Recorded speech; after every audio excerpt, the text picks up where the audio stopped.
Hey everyone, how's it going? Welcome to the Know Your Gear podcast number 254. Hope you guys had a fantastic week. And before we get started, as always, if you're watching this on the replay, I timestamp the subjects we talk about so you can go right to them. They're in the subject index. And if you're joining me live, especially for the first time, I want to welcome you. And also, if you're trying to get a question to me, please put the question mark or in front, even if it's a subject, so I know it's directed at me. That helps me look for things, look to figure out what we're doing. Hey, what's up, Michael? We have Michael Nielsen here. He says, yay, it's Friday. It is Friday, man. I don't know. Does that matter to you? I don't know if you seem to work like I do in the idea that I don't know if you have set days. I can work Saturday or Sunday. It just depends on that week.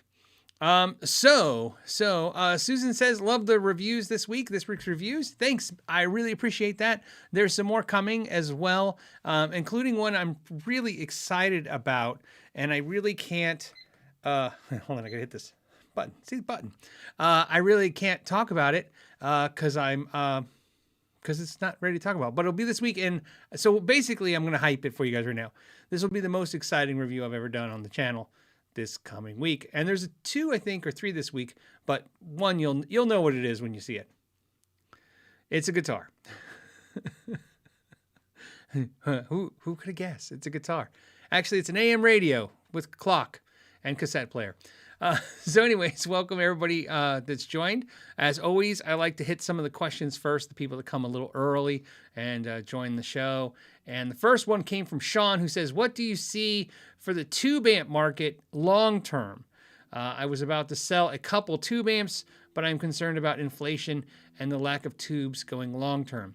Well, we talked about this the last few weeks that we talked about the tubes. Look, obviously, we know there's a tube issue. There's been a tube issue for years. This current events is making that a little worse. Yeah, I think I even rewatched last week, obviously, when I was timestamping and kind of made sure that I felt that my response was very even killed, and I feel like it was, which was, it's not a bad idea to have a couple extra preamp tubes around just because you never know when one of those is going to act up. And if you don't have any tubes, don't freak out. If you have a tube amp and you're like, oh, what happens if my tubes go out my amp and I can't sell it? I wouldn't worry about that either. I don't see any really concerns that way. The concerns really are there's going to be an expense to this. There's going to be expense. And I really believe, look, I've heard everything from they're working on a new manufacturer for tubes. I've been hearing that for a little while. I've heard that, obviously some of the stuff that happened overseas is getting worked out a little bit right now is what I've read. And also the other factories that build them are going to try and ramp up. There's all these things that are going to try to happen. The only thing I want to convey to you guys is, which was, I'm going to say it's pretty much too late now, which was when I said, not even last week, the week before that, when I said I would buy tubes now before the price goes up. That's really what you have to think about as the price goes up. The thing I want to let you know, you guys get so focused on the internet, and I saw comments immediately after last week's show with, I went on sweetwater.com or I went on this blah, blah, blah.com and there was no tubes. There's tons of tubes just laying in stores across America. Now, I don't know about the other countries, but in America, there's tons of tubes just laying in stores. Stores just collect them up, used ones, new ones. So if you need a tube, I would contact your local store, especially if they do amp repair. But like I said, I think you're going to be prepared. You should be prepared to pay a little bit more for them.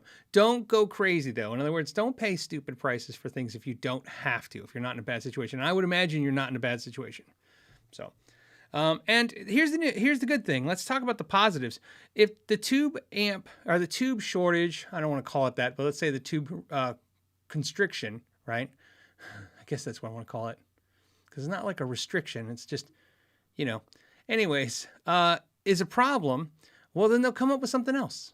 They'll come up with something else that plugs in those sockets of those amps. Somebody will invent something. Remember, part of the problem where you guys don't probably feel this way is, part of the problem is even though tubes are getting scarce and more expensive, they were still relatively inexpensive, and the idea of taking the time to develop technology around them. So I have no fear of it. It's basically like, I'm not selling off any of my tube amps. I'm not freaking out that the solid state amp market's going to explode. None of that stuff. I wouldn't worry too much. Just like I said, it's an expense, but keep in mind, this is your joy. This is for fun, unless you're a professional musician. And if you're a professional musician, you'll just find a workaround. And if you're enjoying this musically life, then you'll find new avenues to enjoy. Maybe you'll find out the THR-10 is more suited to your needs. So there you go. I know it's kind of short, but at least I'm just trying to relay that it's not the crisis. It's not like a life or death crisis. It's more of an expense crisis. And again, when you're talking about the thing that takes your extra money, this is another thing that you just might have to decide to wait or not do. And I say this all the time. If I don't want to pay something for a piece of musical gear, I just don't. I can live without it. So there you go. David said Dylan talked about the other restrictions like birch and nickel. Look, those are also problematic as well. I talked about that like with pickups. I was worried about obviously nickel and cobalt for magnets. And if this has happened before, by the way. So let's talk about how this happened before. This happened before, I want to say 2011. Please understand, it could be 2014. Let's just say post 2007, pre 2016. I know that's a huge span, but it was in that time frame when neodymium became a problem. So if you guys aren't familiar, neodymium is obviously, like, you're familiar with neodymium magnets. We, as an industry, had tons of bass amps that had cabinets where the speakers are neodymium. It was a huge thing for bass players. Every high-end bass company was making a cabinet with neodymium speakers because it was ultra light. You guys might refer to the Tone Master series by Fender now has a neodymium speaker in it, like the Creamback and stuff. It's the same thing. Very powerful magnet that's very light. Okay, so you would see it in the bass technology, and what happened was they decided to stop mining it, and the price went up and skyrocketed. Okay. And what happened in our industry, like Fender and companies like that, what they did is they, believe it or not, this is true. This is where the Rumble series comes from in Fender, was they started designing new cabinets out of akume. I might say akume or kumi. I think it's pronounced akume, but it ends with an E. Kumi or kume, which is a very light wood that's very strong. And they used it to make like canoes, right? Again, this is rough understanding of this, but they made boats out of it. They were ultra light. And so they made the cabinets lighter, which is why the Rumble series is so light. It's made of that material now. SWR amps used to make it out of that material, obviously when it was owned by Fender. And they put ceramic speakers back in those cabinets. So what I'm trying to say is there's always a workaround. So for instance, what I think might happen if it becomes a problem getting materials to make magnets for pickups, let's just say keep that easy. What I think you'll see is, just like with the rosewood thing, remember when rosewood became a problem for a couple of years and we saw all of a sudden inexpensive guitars go to pale ferro and other woods and maple, and the expensive guitars go to ebony? What you'll see is the same kind of logic. You'll see those guitars, I'll pick a number just to be safe. Let's say guitars under $500. It could be $300, but I'll throw a number like $500. You'll notice that those pickups in those guitars will be ceramic, right? They'll use other materials to make those pickups. That's what I think this is what's going to happen is the prices will go up. If they stay up, there'll be a workaround. If they don't stay up, then the problem kind of relieves itself. But kind of like the rosewood issue. Some people got upset when they couldn't get a rosewood fretboard and they got pale ferro. Okay. But it wasn't the end of guitar as we know it. It wasn't the end of anything. It was just like, oh, I don't like the way this one looks or sounds as much as the other one a little bit. If it matters to you, you're going to have to pay the difference. If it doesn't matter to you, there'll be a workaround. So there you go. Joseph, because it's on subject, Joseph says, what about the Korg new tube? Well, that's a ton of that stuff out there. You know, what's funny is I'm in the middle of reviewing a product right now, and the interesting thing about it has a one preamp tube in it, and I actually kind of think it shouldn't have it in there. Because I think a lot of the sound is coming from the solid state side of this amplifier, and I think it sounds fantastic. And I almost kind of wish they didn't put a tube in it. So, because I said this before, I like amps that sound good, and just so happens most of the amps that I like happen to be tubed. That doesn't mean tube amps are the only thing that sounds good. I think, again, they're going to keep improving the technology to make stuff sound great, and especially in a recording platform. It is so much nicer to record with digital stuff than it is with tube stuff, and no one can tell the difference once it's recorded. No one. There's just no way. You know, the tube thing is becoming a category of two problems. People who like the loud, kind of ferocious sound that comes from a tube amp live on stage. That's a feeling, and it's really, to be honest with you, solid state doesn't always do that. It doesn't roar the same way. It doesn't kick. It doesn't have the same kind of feeling in the volume. And so there is a reason to maybe like that. However, the other experience that people are addicted to is that when you're playing with the amp personally, especially in like a room that's really quiet, you can really feel the interaction of the amp. And that is very important, but it's not necessarily the end all be all to your tone and how you're going to get your tone onto a recording platform. So I'm not really worried about it at all. So that's just how it is. I just, like I said, I told you I bought some preamp tubes because I didn't want to pay $50 a piece for them. And I kind of saw that coming. That's what I said a couple weeks ago. Just some thoughts. The next early question that came that was interesting was, Edgar wanted to know, which guitar player do I think represents the Know Your Gear motto, which is the, you know, kind of learn to use your gear the best you can. And he said it's Tom Morello. He says, tired of messing around and looking for gear. He focuses on using what he had to create his own sound. And it's a good, I agree. He's a good one. You know what it is? I think most real guitar players, professional guitar players, the Know Your Gear motto came from that. I've said this before. I got it from the guitar player Fish. I watched an interview. That's where Know Your Gear came from. I've said it before, but I'll remind you guys. I was watching not a rig rundown. It wasn't an official rig rundown, but it was a rig rundown, right? I don't think it was Premier Guitar. And they were asking all these questions about his stuff, and he was showing his Mesa Boogie amp. And then he got to his 212 cabinet, and he said, oh, my roommate and I made this cabinet. And they said, oh, is that part of your signature sound? He's like, I don't know. He's like, I don't even know if it's any good. He goes, but I've been using it so long, I'm used to it. And I love that.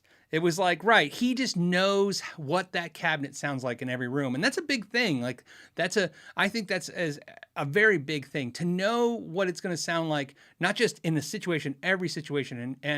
And that's really knowing a piece of gear to the point where it's an extension of your hand, you know what I mean? Extension of you. And that was what I felt was more important. That's why, like I said, it's not a big deal now because so many channels do it now. But when I started, you know, there were so many channels before me that were pioneers of this, I don't want to say market, but this genre. And one of the things that I liked was the information channels for sure. But one of the things I didn't love was some of the channels that were just immediately like, they just opened the box. It's fun to watch. That's not what I'm trying to take away from this. But they would just open up a product and they'd look at it for the first time and then they would explain to you what it is. And I always thought like, well, I can do that. I was hoping you would give me an insight of what it's like, you know, to play the product for a month. And you guys that have been watching this channel for know that that's one of the things that I think you guys like, but also hate about the channel, is that you see a piece of gear come in and you know I have it for a while. The companies definitely don't seem to like it. So many times they're like, you know, they send out a piece of gear to all these channels and they're like, everybody's video's out, where's yours? And I'm like, I'm still figuring out like how it works and what to do with it and who it fits, and you know what I mean? Because I think that's what I can give to someone is like, this is my experience with it over time, and this is what I ended up not liking or liking about it. So on that mantra, I think a lot of professional guitar players use that mantra better than all of us, including myself, which is, and I'll tell you another quality thing I saw was Nuno Bittencourt, Paul Gilbert, a lot of guitar players that I would call mid-level guitar players. And what I mean mid-level, please understand, I don't mean any disrespect. I mean, like, you know, they're not Van Halen. They're not huge arena, like they're not playing, you know, where they got 10 roadies, you know what I mean, and a semi truck full of their gear. These guys a lot of times use backline. And Paul Gilbert was talking in an interview, and he was saying that you know, if he goes to somewhere to play, and he uses a backline meaning they rent the amplifiers that are on the stage for that night, because it's a lot less inexpensive than hauling all this stuff all the time, he would use JCM 2000s or any kind of Marshall platform he could use. But he had a list, and it was like he wanted a JCM 2000. I think he said he wanted JCM 900, then a JCM 2000. Like, it was on the list. Maybe the first one was Plexi. And then, but anyways, he had a list in order of, if you have this, great. If not, get this. If not, get this. And it's because he knows, and that's what he was saying, he knows how his pedals sound through those amps. He knows how those amps sound. And again, that's an extension of him. He doesn't need the holy grail amplifier that was made in 19 blah blah blah and it was touched by, you know, an angel. He just needs an amp that he's familiar with so he can get the tone out of it he wants. And I've said this before with my amps. I've noticed, like, no matter how many different amps you give me, I will personally try to find this thing that I'm interested in, the sound that I'm interested in, and try to figure out how to get it out of those amps. And I think a lot of us are like that. So there's a lot of guitar players. I think the majority of professional guitar players use the know your gear mantra to the point where they, you know, like I said, they're just so used to how getting a sound out of something and being familiar with it. If you guys didn't watch the interview I did with John from Seven Dust, I loved it when he was basically like, he's been using the rolling cube so long, and that's the takeaway. So, you know, I hope you guys got the takeaway. The takeaway isn't the rolling cube is the greatest amplifier ever. The takeaway is he's used it so much, he knows exactly how to get a tone out of it that he finds useful very quickly. And that's what I loved. And that's kind of how I feel too. I feel like that's how I am with Fender amps. It's not that I love Fender amps. I just find, like, if you give me a Fender amp, I feel like I can get to a spot on one pretty quick where I can get a tone I can start working with. So, all right. Next early question was, you know, it was this. I was saying Edgar. I just want to say happy birthday, Edgar. He said it was his birthday today. So, man, happy birthday. Josh said, new guitar day. He's having a new guitar day. The Yamaha LS6. He says it came out of the box with low action because of the 5-ply neck, rosewood mahogany. It was also really stable. So why not use laminate necks on all acoustics? Laminate necks fall under a thing that I love to talk about, which is tradition versus innovation. Okay. We live in an industry that embraces both. I don't know if it's equally, but we definitely embrace both, okay? What I mean by that is exactly what you guys know, right? A lot of us watching today want this 1960 blah, blah, blah relic-looking Strat. Some of us want this coolly new modernized Music Man, blah, blah, blah. Right?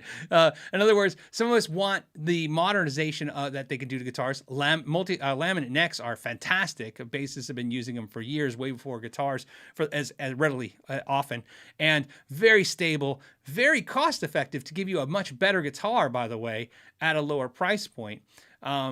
And yet you have players that freak out because it's not traditional, right?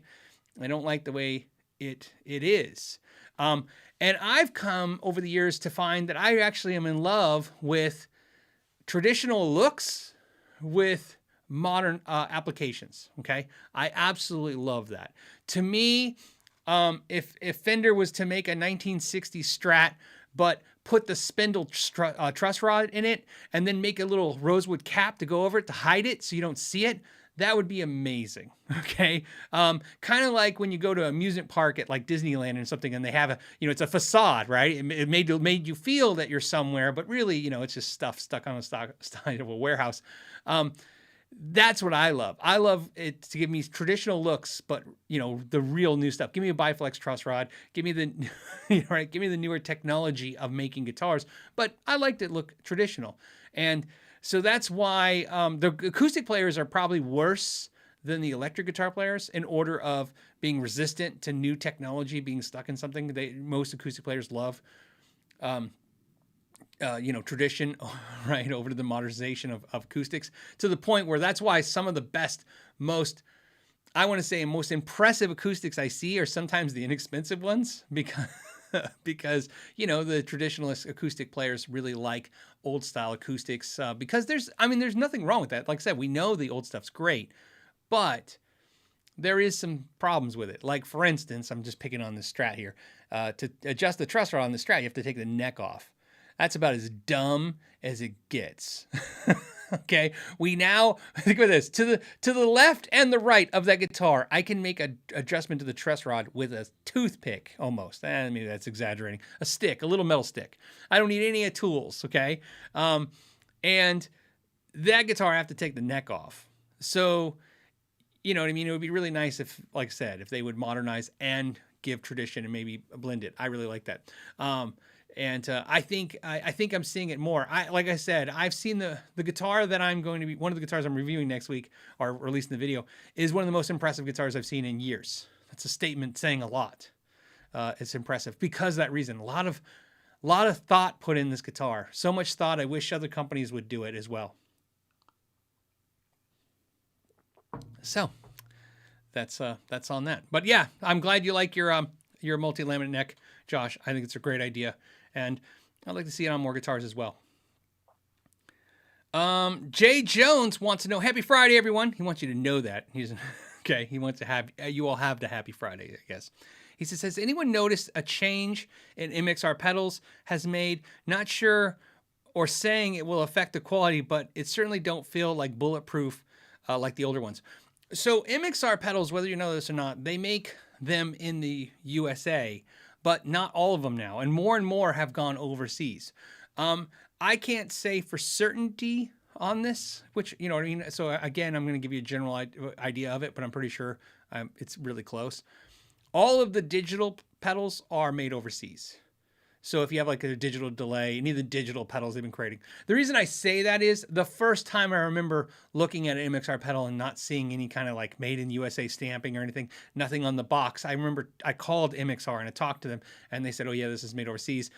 And it was because it was a digital pedal and they made the comment that it was the digital pedals that they were, you know, having built out of house, I want to say, right? So, and I also noticed they were a lot lighter. Now, to their defense, I don't want to defend them on that part, but I want to defend them on part of the feeling process. A lot of players are not happy with heavy pedals anymore. So the old die-cast boxes are, you know, they're dated, you know. I don't know why. Everybody doesn't want it anymore, but I mean, they're heavy. I mean, I get it because it's some players are taking their pedal boards on an airplane and stuff. But so a lot of times, a lot of them feel not as quality because you're used to them feeling like a brick because they were die cast metal, and now they're aluminum or aluminium for our overseas friends. So that's part of it too. So like I said. And then, so like I said, some of them are imported and some of them are just being converted over to aluminum, whatever you want to call it. And that's why you're experiencing that. And I don't have an opinion about that. So, you know, if the pedal works and it's good and it's, I don't know. Like I always say, I prefer things to be made in the United States. That's where I live. I prefer things to be made in the state I live in. I prefer things to be made in the town I live in. Like I said, that I think is not only a national pride, it's more of an economic desire to have as much money fueling my kids' school. You know what I mean? My property, my livelihood is possible. So of course, in order, I like everything to be made in my city, then my state, then my country, and then after that. And I think everybody should too, for the most part. I mean, we understand, it's not that easy out there anymore, but if you can have stuff made. By the way, think about that. LPD pedals are made not in my city. Technically, I think they are. I think technically they're made in Mesa, right? I think they're Mesa. So think about that. So I never thought about that. If I buy an LPD pedal, I'm feeling Mesa, Arizona. Look at that. That's another reason I need to buy another pedal. I'm trying to read this name. Semantic Dust. Hey, Phil, I have a 65. Okay, I think there's a little spell check and stuff here, huh? Okay, so he's got a 65 Deluxe. It says DRI, but I understand what he means. He's got a 65 Deluxe. He only uses the normal channel. Can he remove the tubes from the vibrato channel and save them with no issues to the amp? The power tubes also, will it blow up? Thanks. Don't worry about that. Tubes are not... I don't want to say tubes aren't frail, but the tubes are made to be used, right? It's fine. Tubes, I'm actually, and I don't want to kind of hit this, but I kind of do want to say this. I've been saying for years on this podcast, so besides off the podcast, so it's like just documented throughout these episodes, I've been saying this over and over again. Everyone who I trust, everyone who I admire as a tube designer and builder, tube amp designer and builder, okay? Let's say it's about a dozen people, maybe a little bit more, all say the same thing, which is you replace a tube when a tube goes bad. Right?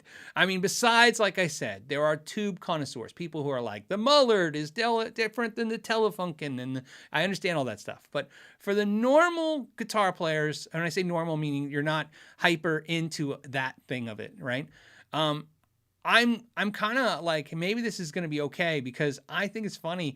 So many people are used to hearing people change their tubes or changing your own tubes and your amps. And again, I'm not saying that's bad, but you didn't do it because the tubes went bad. So for those that are newer to tube amps and are used to the stories of, you know, this person changed the tubes from this and this person changed the tubes, you gotta understand, you obviously seen my amps. I have quite a few. Changing tubes in my amps, I mean, I can't, in my one hand, if I was to count every tube amp I've ever changed tubes on in my life, because they needed it. Right? I mean, I've done exactly what people are, you know, I'm saying about people is, I've yanked some groove tubes and put some Mullards in or something, right? But realistically, like replacing bad tubes, it is not common. Like I said, in my life, I've done it maybe 5 times, and that's preamp and power tubes. Mostly preamp tubes. That's why I said it's a good idea to have a couple preamp tubes laying around. Just 2 or 3. That's it. That's all you need. So I wouldn't don't get freaked out about this. Like I said, don't, you know what I mean? Enjoy your amp. If anything, think of it this way. If the tubes do go away and tube amps become this thing of yesteryear that becomes only something that rich people can enjoy, well, enjoy it now, because you're not going to get to enjoy it later. And play the damn thing. You already paid for it. Play it. Enjoy it. Love it. Play that music and feel how great it sounds to play through that amp. And then one day when you have to switch to the Axe-Fx Kemper, Quad, Cortex, whatever, well, then that's what you'll do. Or you'll go to the Tone Master Fender amps, which I did a review of the amp, and I've said in that video, that's a good amp, to the point where I agree with what a lot of people said. If I had to play that amp, it's not like I would wake up every day going, I can't believe I have to play this horrible thing. I would be like, this is good too. I just, like I said, I like the tube amp this much more.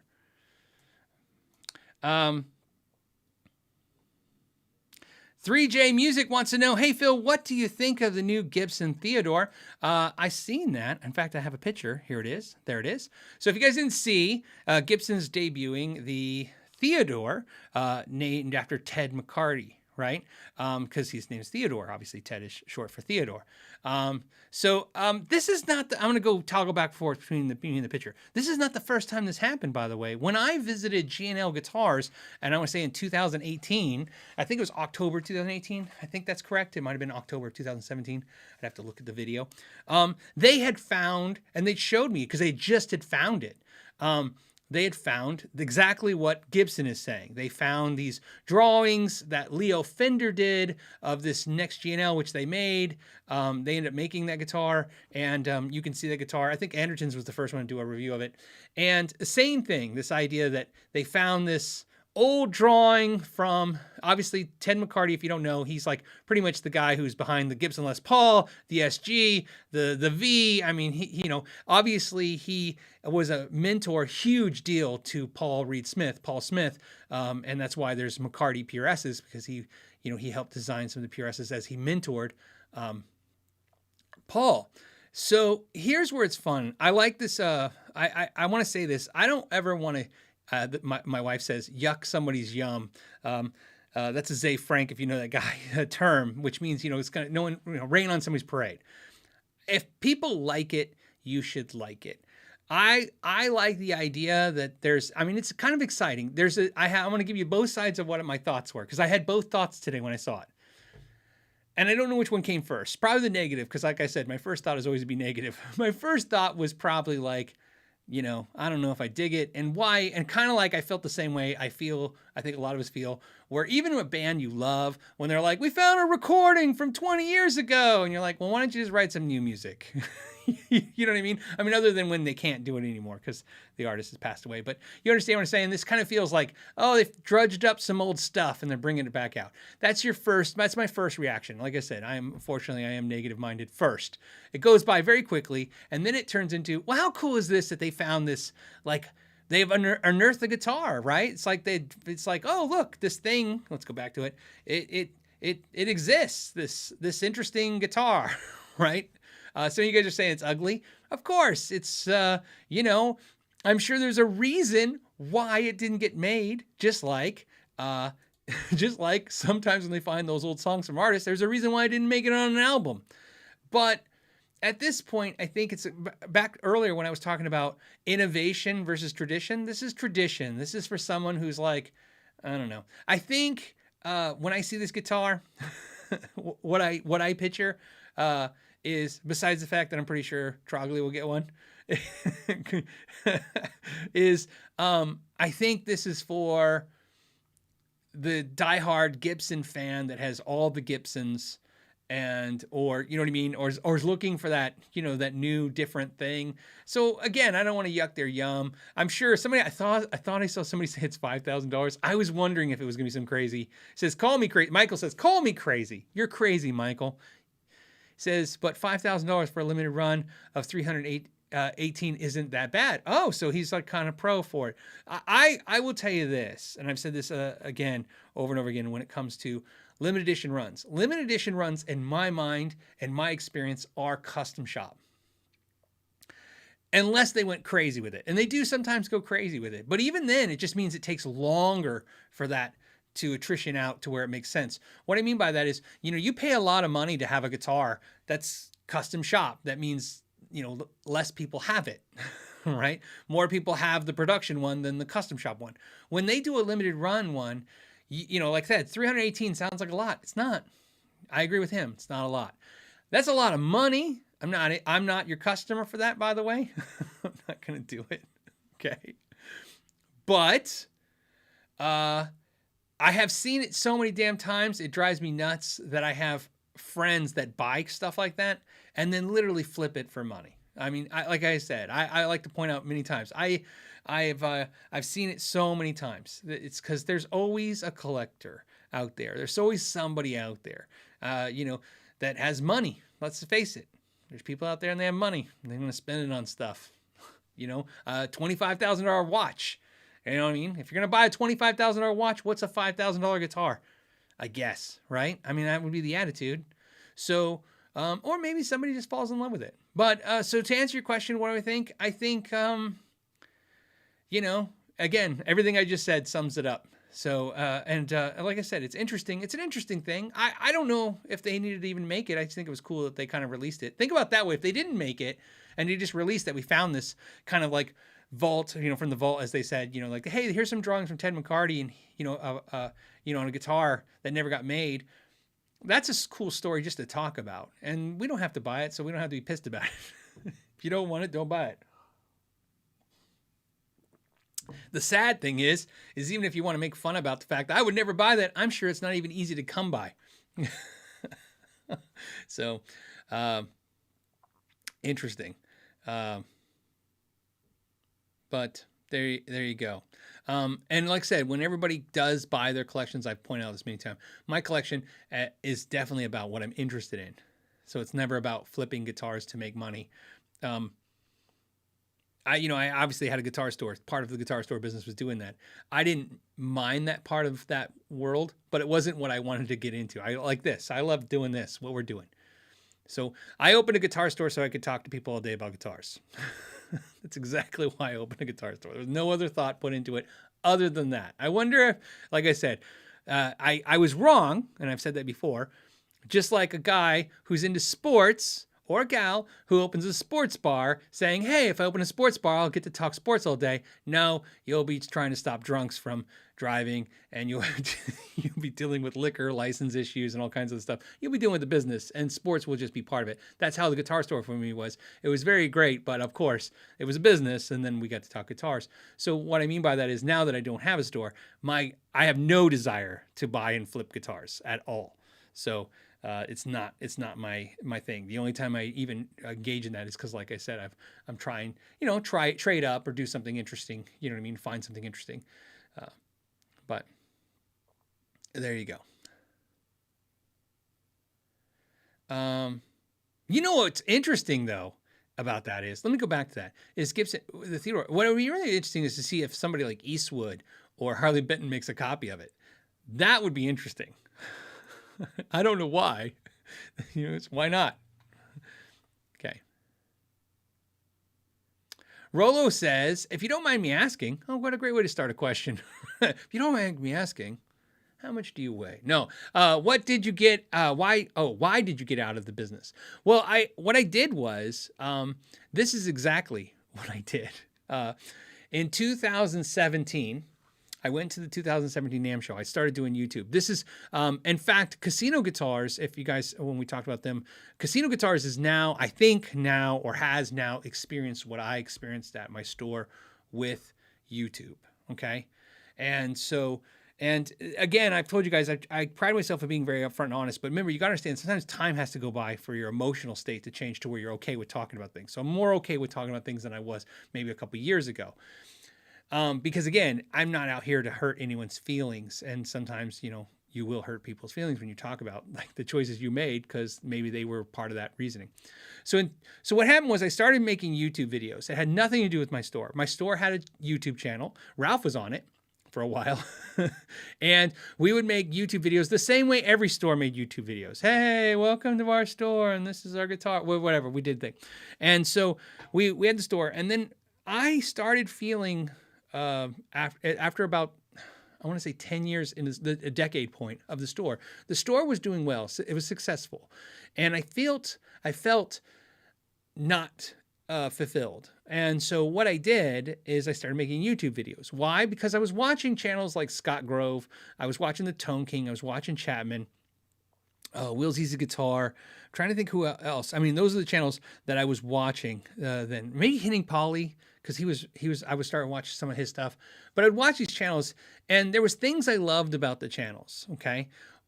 Scott Grove, I always thought he had the most information to give, but he...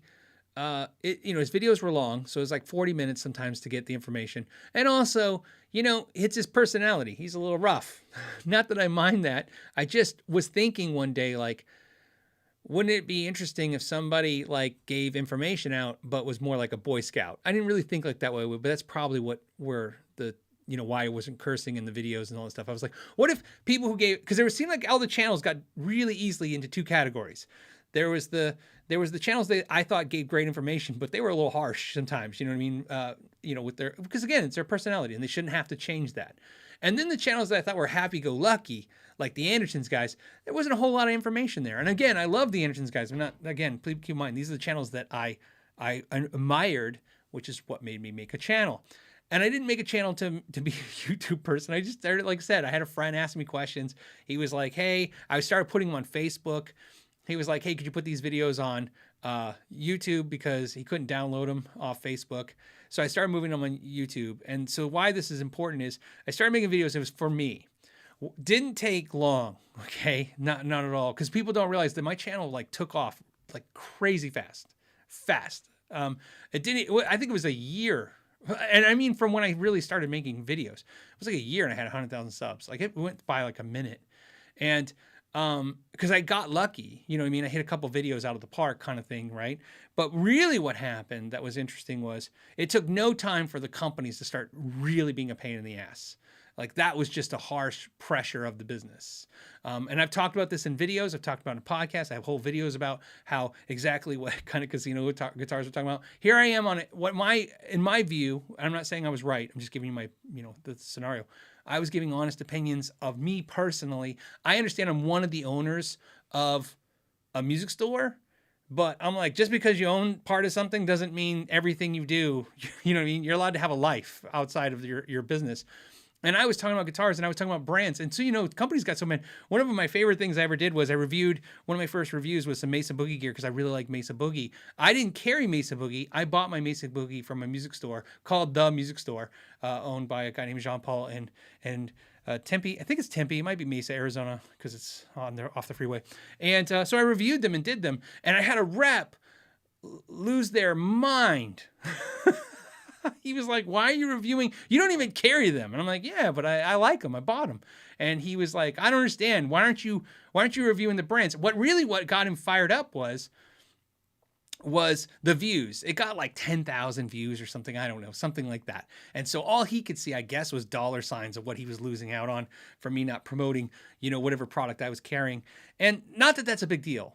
It's that in itself is nothing. But I mean, I have 1,000 of these damn stories, and they collected over a very short time, to the point where I will tell you this story now because it was a little hard for me to talk about. I took a day off, which is a very rare thing to do in that world. 7 days a week, music stores, you have a business. It's a 7-day-a-week job. And I asked my wife if I could go to my daughter's parent-teacher day. I never go. That my wife handles all the children type things. And so what happened was, I'll never forget this, and I'm still bitter about it, as you can tell, which is why I don't like to talk about this stuff, because it's a different side of your brain. I took my daughter to parent-teachers contest, and my phone was blowing up from a company. I'll just tell you, it was Fender.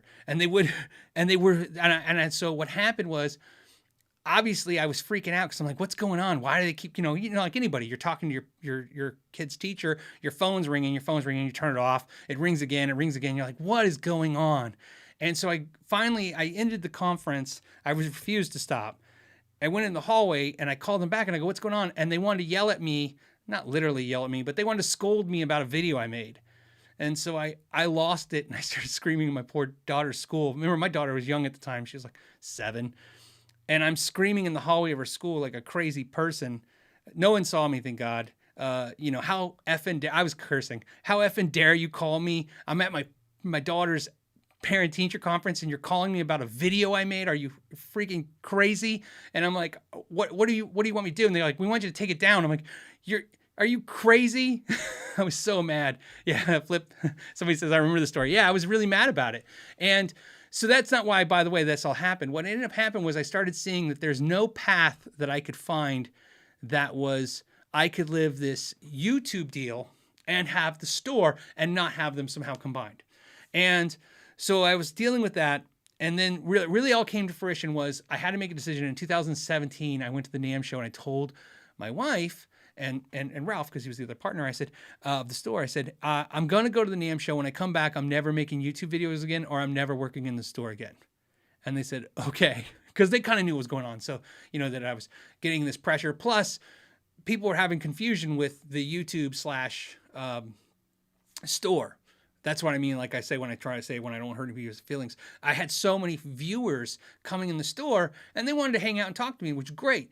But they weren't there to buy anything. They were here to hang out with me, which is fine. But also sometimes, the employees would try to help them and they were like, I'll wait for Phil.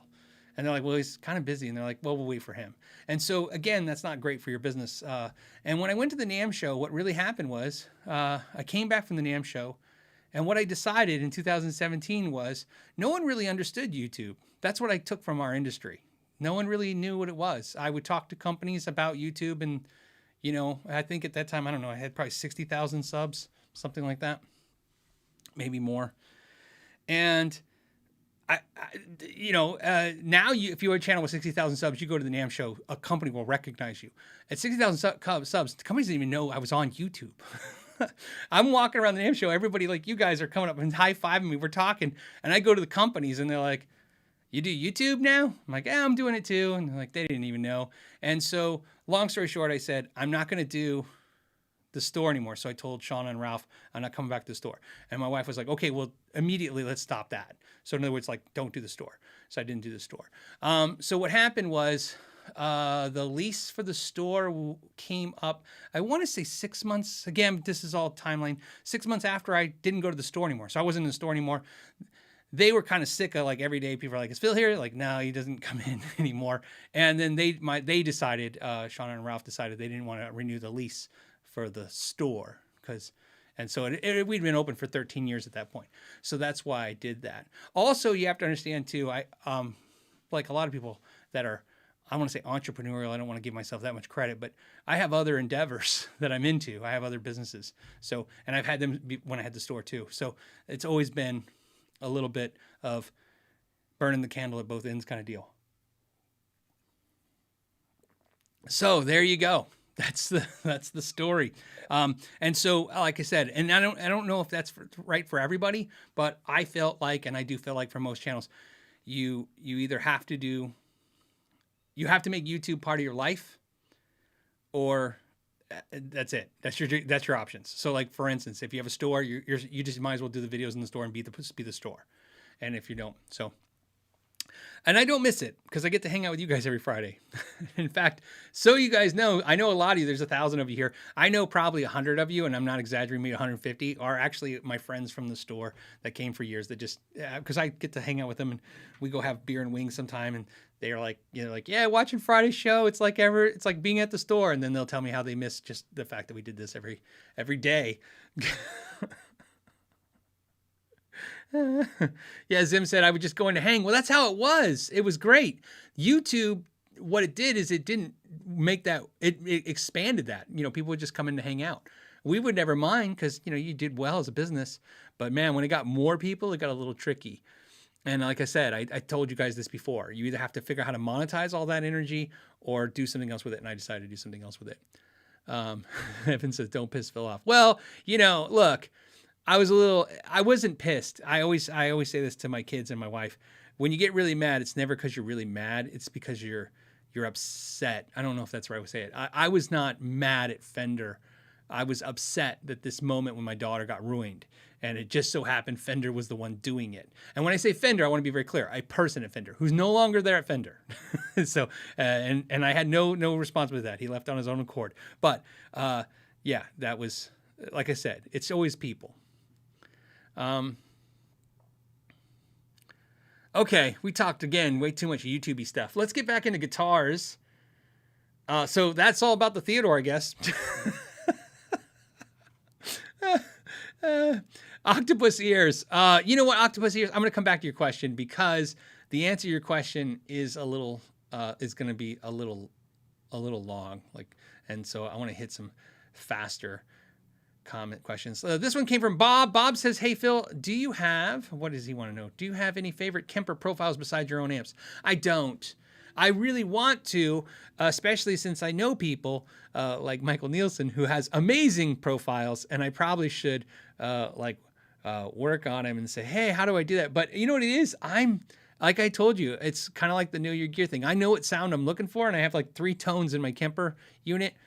And my Kemper unit is essentially, like I said, it's a functionality thing. That's it. I was using the HX Stomp before, and I think that sounded, I want to say, just as good. I just like the Kemper now having the power amp in there to power the cabinet, and I'll be, instead of the HX Stomp into the cabinet, now it's just, it's that easy. I kind of wish Kemper would take that profiler and just make a combo amp out of it. I know they have a 112 cabinet, but just make a combo amp. That would even be better. So, but who knows? Kitty Cat Man. I love that. 93. So 93. So that means either you were born in 93, you graduated in 93, there was 92 other Kitty Cat Mans, which is very, very, very likely. So anyways, Kitty Cat Man says, hey, Phil, I just got a PRS SE24. That's the bolt-on guitar on Reverb for a really good price. Only catch is it didn't include the stock pickups. Any suggestions on pickups that have a similar sound to the 8515s? The 8515s are a little, they got a little punch, and they're a little on the, to my ears, a little on the bassier side of the frequency of pickups. First of all, a lot of people don't like them, so you can find them all the time used. 8515s. I mean, people love them, people don't like them, but you can find them pretty easy. As for pickups that sound like them, I've never really compared them to see which pickups sound just like them, comparatively speaking, so I don't know.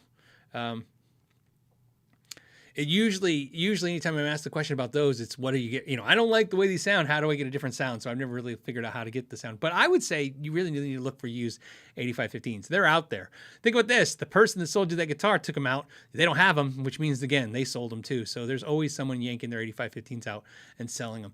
I'm sure, and if they put anything decent in your guitar, I bet you if you just put a comment out here in this community and said, I have these pickups and you want to trade me 8515s, I'm sure there's somebody out there who would love to send you their 8515s.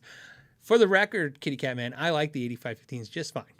So, I think they're good pickups. Like I said, what they do, I like, which is, like I said, they have a fuller, kind of darker sound, but sometimes I'm in the mood for that sound. Bill says, I got a G&L ASAT, asshat. So, not you, Bill, the guitar. I just love saying asshat. Whenever time I see ASAT, it's asshat. Says tribute blues boy, and he says I'm an intermediate player is what I get from it. Says feels like I need to strap in when I play it. So okay, so you're saying it's got a lot of power sound to it. It says cool but very lively pickups. So first of all, yeah, they're a little on the punchy side. I would definitely lower them. That's what I would think about doing first. Definitely adjust them. Lower them a little bit. That makes a big difference. After that, you can probably replace them, but I would definitely just first start with something easy. Lower those pickups. Just adjust it by ear, man. That's get your little screwdriver out. On clean, though, on the amp, on clean. I prefer clean.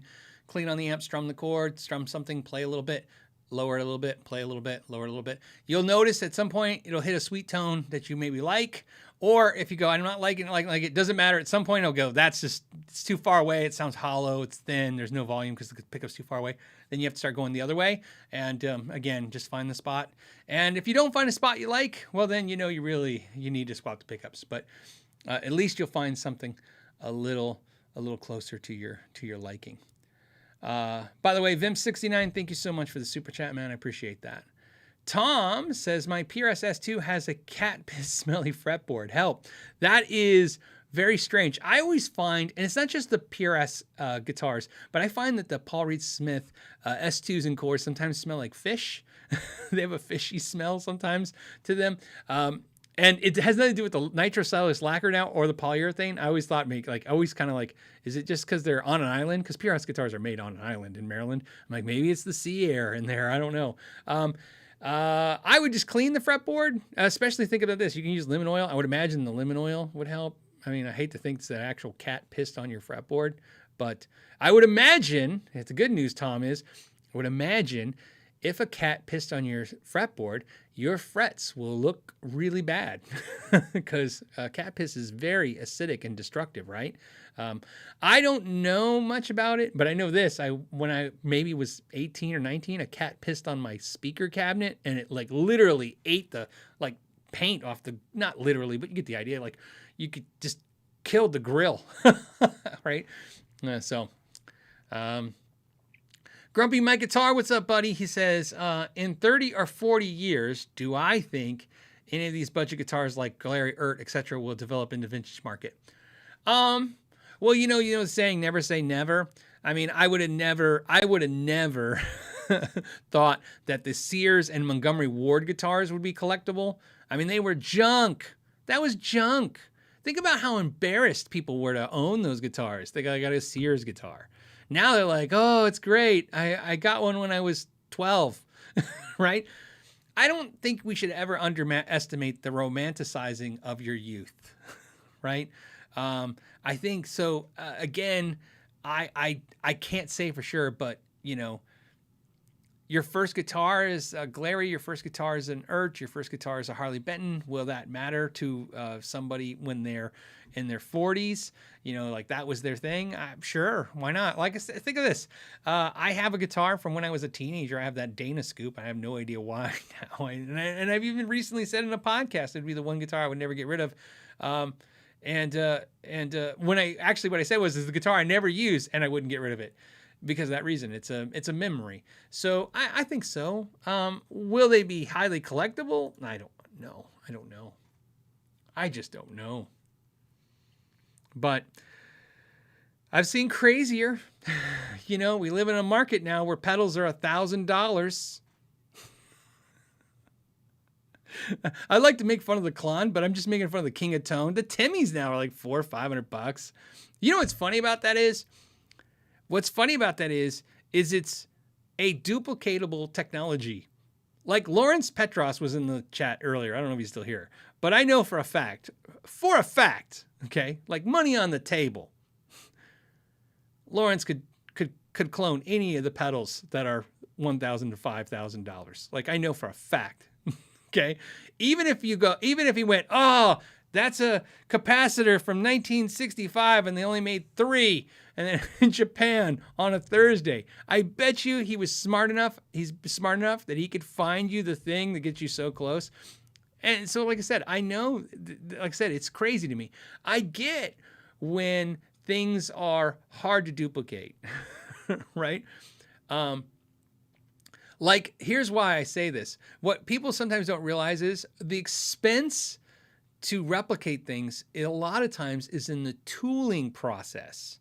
That's the killer, right?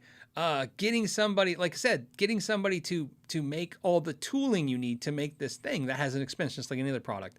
So, but a lot of times when it comes to pedals, it's like it's just a box, drill 4 holes, and you put in the components. So the reason I say that, Grumpy Guitar Mike, is Grumpy Mike Guitar. I always get it backwards. Grumpy Mike Guitar. The reason I say that is that tells you that anything can be collectible and pushed to the stratosphere in pricing. You know what I mean? I said it before. A 59 Les Paul is apparently just the most, amazing guitar ever, but they can make it. They can literally clone it. They can clone it. It's so funny to me. And I guess so. The only thing. This is why I tell you this. So the only thing of value now is the story. It's why the NFT thing is a thing now, which is enough to make you drive you nuts. Non-fungible tokens is the idea that somehow a story is more valuable than the physical item, and there's truth to that. So, in a long, crazy way, yeah, I think it's possible that these inexpensive guitars that are throwaway kind of vibe guitars, and again, I'm not saying a guitar is a throwaway guitar, but it's the vibe that they kind of put out there. Could be collectible. Rich says, I want a combo amp, but I'm worried about cab rattles and buzzes. Which amp manufacturers do like the best for build quality and keeping things quiet? Mesa Boogie is probably really good at keeping things quiet. They go through crazy lengths when it comes to their cabinet construction. I mean, it's nuts. They were the ones, I saw them, the first company ever showed me the lighter test where they would take a cabinet and seal it. And that's why, because I was making fun of it. Sometimes you do. I was like, 13 ply, marine grade birch. And I just made it a joke, like, marine, so it's like go in the water, so you could. And they're like, no, marine grade, because it has void free marine grade birch, so it basically is, when we seal it, it's airtight. And I was like, okay. And this is a bass. We were talking about bass cabinets with Mesa Boogie because I was a bass player and I still am. But I mean, at the time I was really more focused about the bass. And what they did is they had it and they were playing, right, and got the speakers moving, and it was pushing a lot of air out the speakers. And they would turn it, they take on a lighter and do that, and then run it on the sides of the cabinet, all the seams, to see if it like flickered, like out of one of those like Indiana Jones movies where he's holding up against the bricks and then all of a sudden it moves and he's like, oh, there's air coming out of there. And I was like, this is stupid. Then they took it, and the guy showed me like on another cabinet that was built pretty well, all of a sudden it did the flickering like on the corner where the seam was coming out. So that's what I think of when it comes to rattling. I love Fenders, but they rattle a lot. Kind of slapped together kind of thing. We kind of like Gibson's quality. It's part of their charm. You know what I mean? It's the charm is sub quality is the charm. But I would say Mesa Boogie is who I think of when I think of quality that way. We're not talking about the sound or anything like that. Everybody's gonna have different ears for what's quality that way. But construction wise, it seems like they've always seemed like a no BS kind of. They're always striving for the best stuff. So, and we'll see what happens now. I got to just do the caveat now that Gibson owns them. We'll see what happens. But, from years of experience with them, it's always been the quality that way.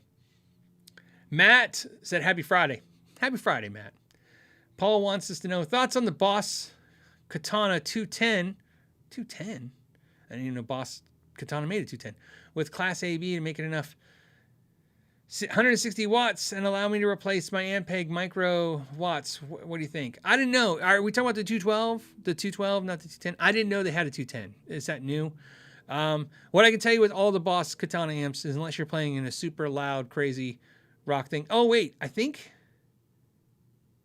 Is this a new... Because you said the Ampeg Micro VR 200. Is there a new Boss Katana bass amp? Let's Google. Let's Google it. Boss Katana bass. And the answer is... I don't see it, but I mean, is there something new? I haven't looked at your comments. Yeah, Katana bass amps. I have seen nothing about the Katana bass amps if there's bass amps. So I'd have to look. I'd have to look it up and see, but I don't know anything about them. Obviously, I just heard about them right now. Thank you, Paul. Okay, so the question I said I'd get to was from Octopus Ears, and he said, I have a $3,000 guitar, and I'm playing it through a $200 amp. That's not a question, obviously. It's a subject. What's interesting about that is I had a funny conversation. This is in 2009, and the conversation was we at Paul Reed Smith's facility with a bunch of dealers. And I think I've talked about this thing I went to before. Like, it wasn't an event. I was just invited to be there. And so with a bunch of other dealers. And so we were there, and during this discussion, one of the things that came up was Paul was talking about amps and guitars. And he was saying, he basically said something to the effect, because again, we're talking about it over 10 years ago, that you wouldn't play like these expensive PRS guitars through a cheap amp. And then I casually just mentioned that most of the people I see playing Paul Reed Smith guitars play through a Line 6. He looked like he was going to explode. His head literally looked like it was going to pop. I'm being a little dramatic, but it's for the effect of the story. And he was like, no way. Right? And I said, no, like, it's a thing, man. People play at home and they buy themselves like a nice custom 24 and they plug it into like a Line 6. Now, keep in mind, if you go back in your minds, please go back to 2009. 2009 was like Line 6 heyday, man. Line 6 was killing.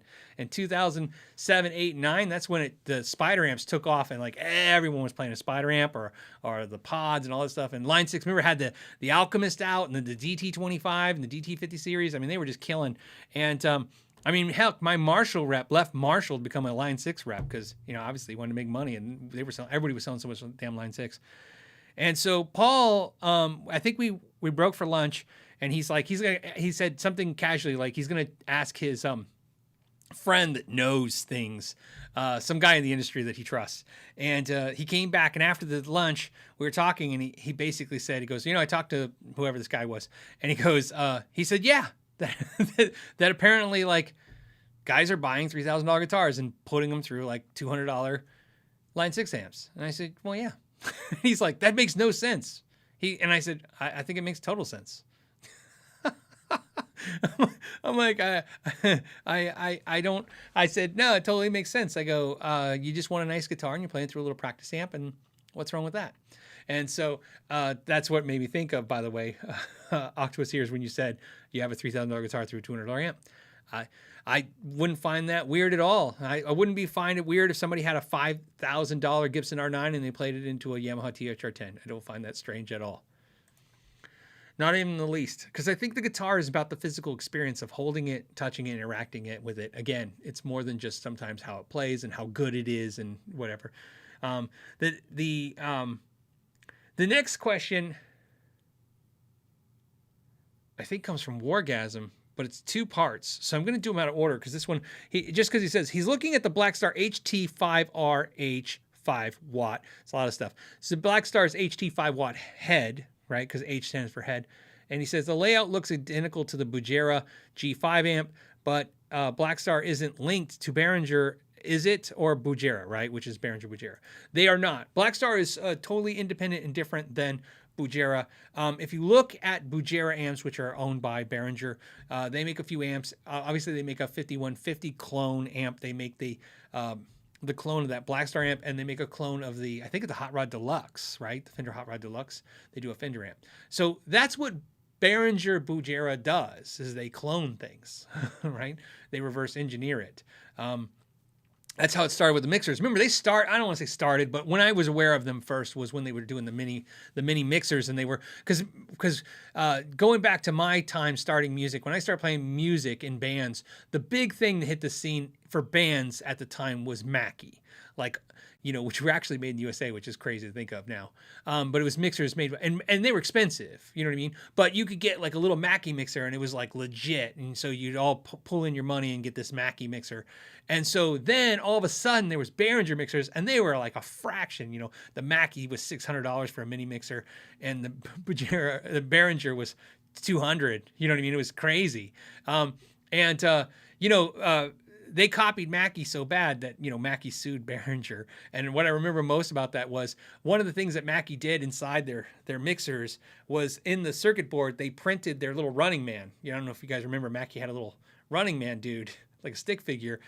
And when Behringer copied their stuff, they copied the Running Man inside the boards because they were just reverse engineering them. It was just, So yeah, so Behringer does that, right? That's what they do. They clone stuff, and so Bugera's a clone of that stuff too. So they clone the technology. Let's be honest. Some of it's not that hard to do. As I said, you can reverse engineer this stuff. It's not unobtainable technology.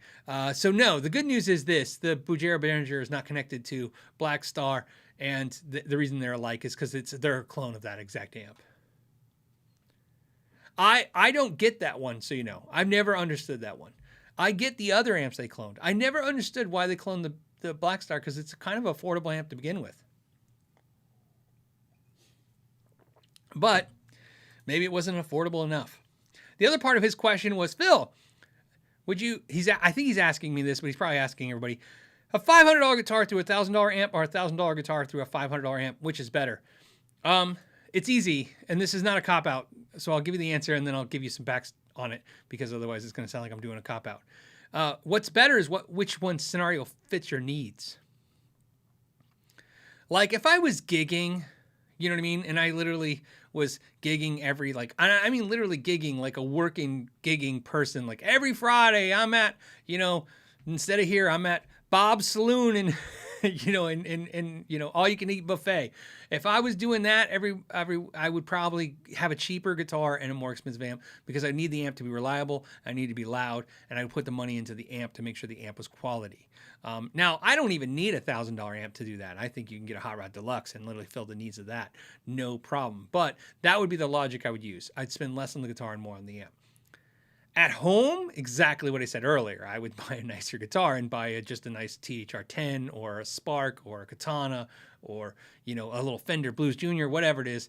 That's where I would spend, because again, when you turn the amps down, you know what I mean? When you're not cranking them and you're not working them hard, a lot of the things that make amps expensive really don't pertain, right? Like I said, amps expense comes from the fact of trying to be loud and trying to be reliable. Two things not really necessary for practice, because you're not abusing the amp enough.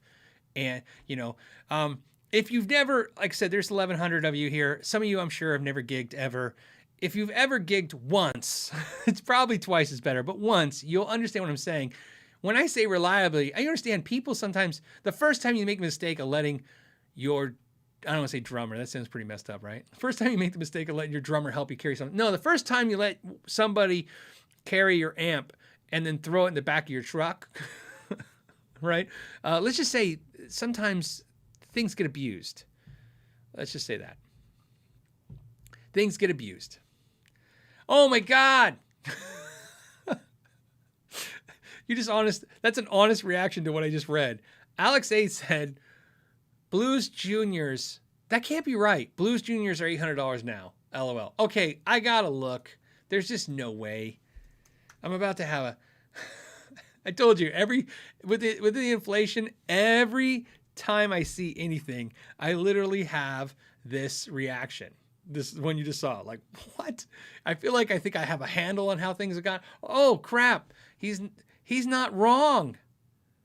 Okay, a little bit. Okay, here, show you. Let's go to the web.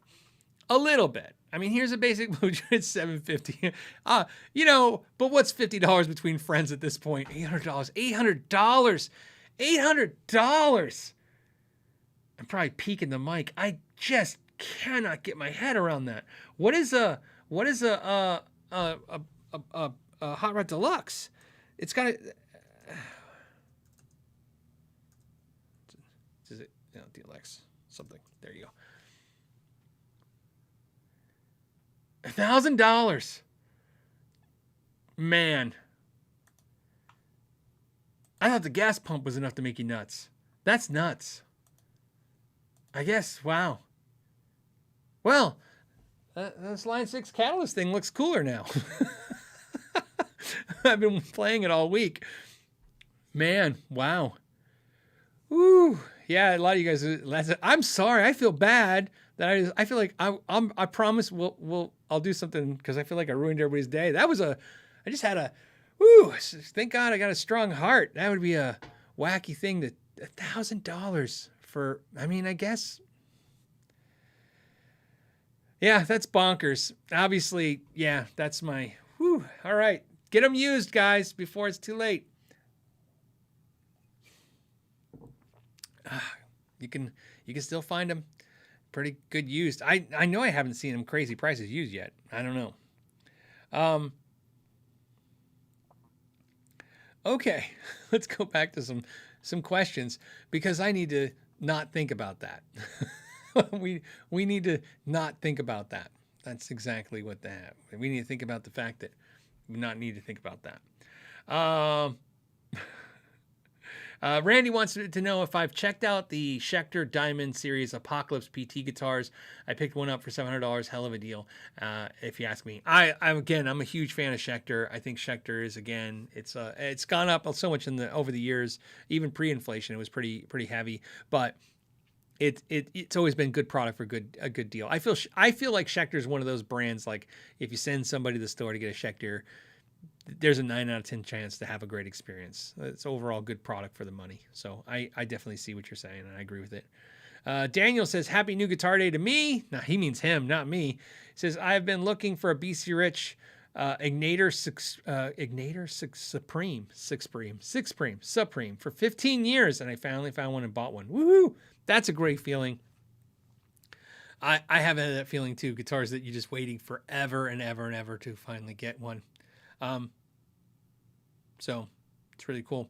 I just had that experience too in a different way, but there was a guitar that I've been hoping, not the guitar, but a type of guitar that I've been hoping to get. And you'll see another video. That's probably 2 weeks out, but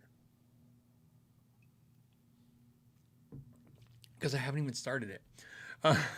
Says Voodoo Fist. Hey, what's up, Voodoo Fist? Says, hey, Phil, does having stainless steel frets mean that you'll never have to worry about crowning, leveling, fret sprout ever again? Any disadvantages? Okay, so fret sprout is different because fret sprout is not the frets. Fret sprout is created by the wood, so the wood would shrink. So stainless steel frets would not correct that problem with fret sprout. So that would be the wood shrinking.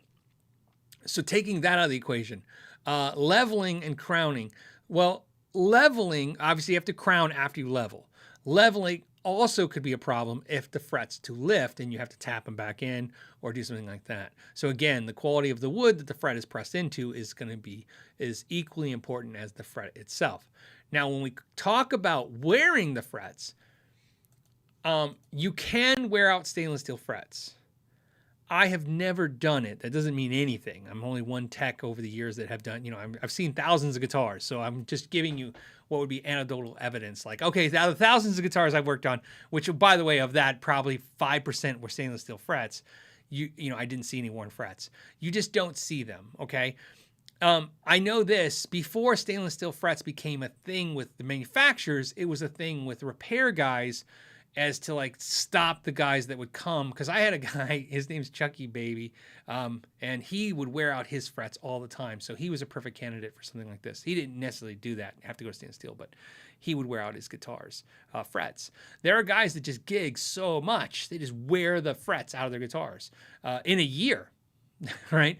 So stainless steel were a great way to solve that problem. You put stainless steel frets on a guitar and you never saw them again. So you assume that not only did it work, but it takes years and years and years. So the other problem with that is stainless steel is stainless steel is like saying all beef, right? all beef doesn't describe what beef is in it, so to speak. And again, I'm just giving you this analogy. So in other words, there's stainless steel there's different grades of it and what it is and how hard it is and what other things are in it. And there's all this stuff. And I'm not, I'm not versed in that. I just know there is differences. So for instance, you can get really hard nickel frets. The frets that Paul Reed Smith uses, he swears they're almost as hard as stainless steel, but not as hard as stainless steel. I believe that because I do not see. Now, when he says that, we're only talking about I don't know if the S2s have the same fret wire. I think they do, but he was talking about the core. So if you have an SE and you say, oh, I wore the frets out, that is a standard nickel fret that you would see on any guitar out there. But yes, you don't see the PRS guitars with as many worn frets. Same thing, really hard alloys. So that's what I'm basically getting at. Is it's not even simple as that. I've had problems, so you know, with companies in the past, and some of that is one of the things that I do is kind of like a reporter for the news when I do a review. If I can't prove it, I don't really say it in the video, okay? And that becomes a problem, right? Because I want to say it, but I don't want to do that crap that, you know, they do now in the news, or like, is this really a thing? You know, like you want to be able to say. And one of the problems I have is I have flat out talked to companies specifically saying, okay, you're saying this is the material in your guitar. Can you give me exactly what material is? And they either won't tell me, and I say, well, either they won't or they can't, because I don't know which one it is, right? They say they can't. Every time they say they can't, but I don't know if it's because they won't or they can't. So what happens is, this is where I find this to be interesting when it comes to stainless steel frets, is sometimes I kind of expect that maybe sometimes when the guitars are less expensive, the stainless steel frets are not as hard as maybe some other stainless steel frets. But I don't want to be hyper critical of that, because even probably the lowest grade of the stainless steel frets that are on the guitars are more than what's adequate for most of the players out there. Because again, a lot of people worry about wearing out frets, but in my experience, you got to play. And you can't have a guitar wall like this. You'll never wear out frets if you have too many guitars, because you're always jumping around guitars. Most of the time I've ever seen guitars with worn out frets, not only were they either gigging musicians, there are people who only had one or two guitars and they were just constantly keeping those guitars in rotation. You constantly got to put a lot of play hours. Remember, it's like an airliner's engines, right? It's hours, right? It's not how many years the plane is. It's how many hours the thing is used, right? For the analogy. Same with your frets. It's how many hours of play on them. You got to put a lot of play on those frets. So,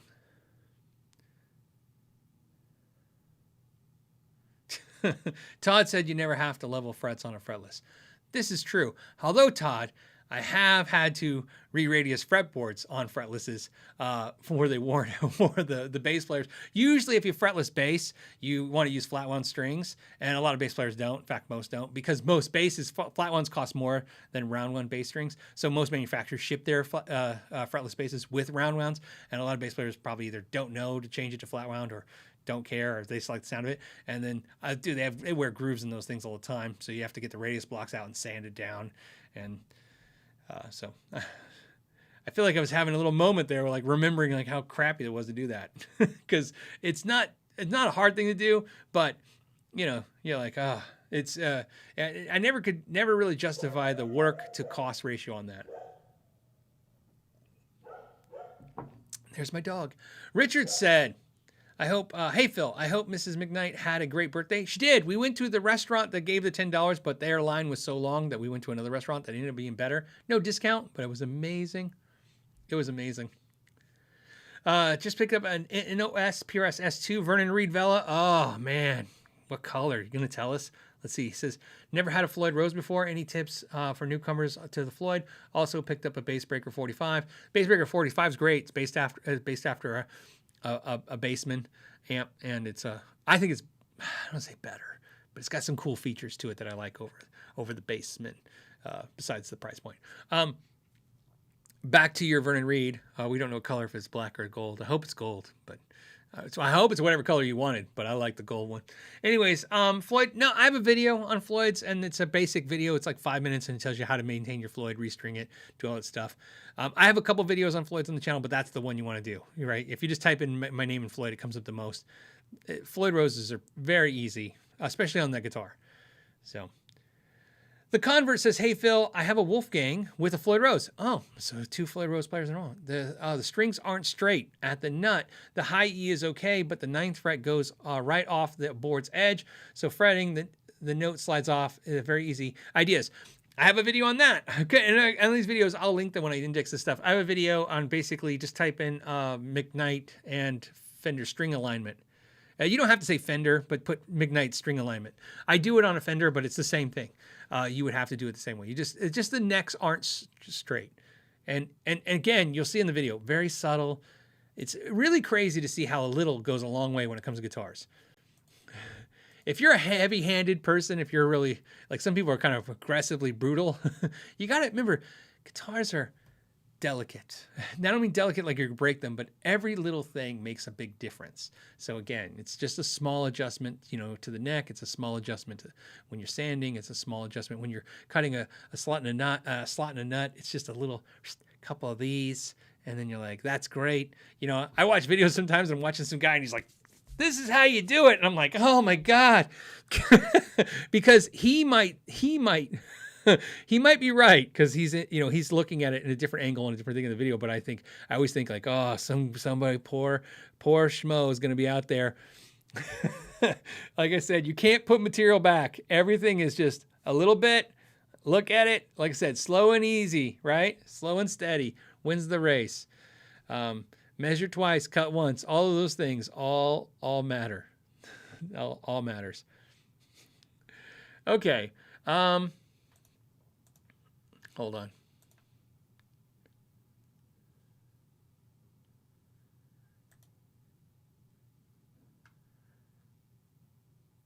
I'm sorry. Doug's question says, Doug says, "Phil, I love your channel." Thank you. I appreciate the comment, Doug.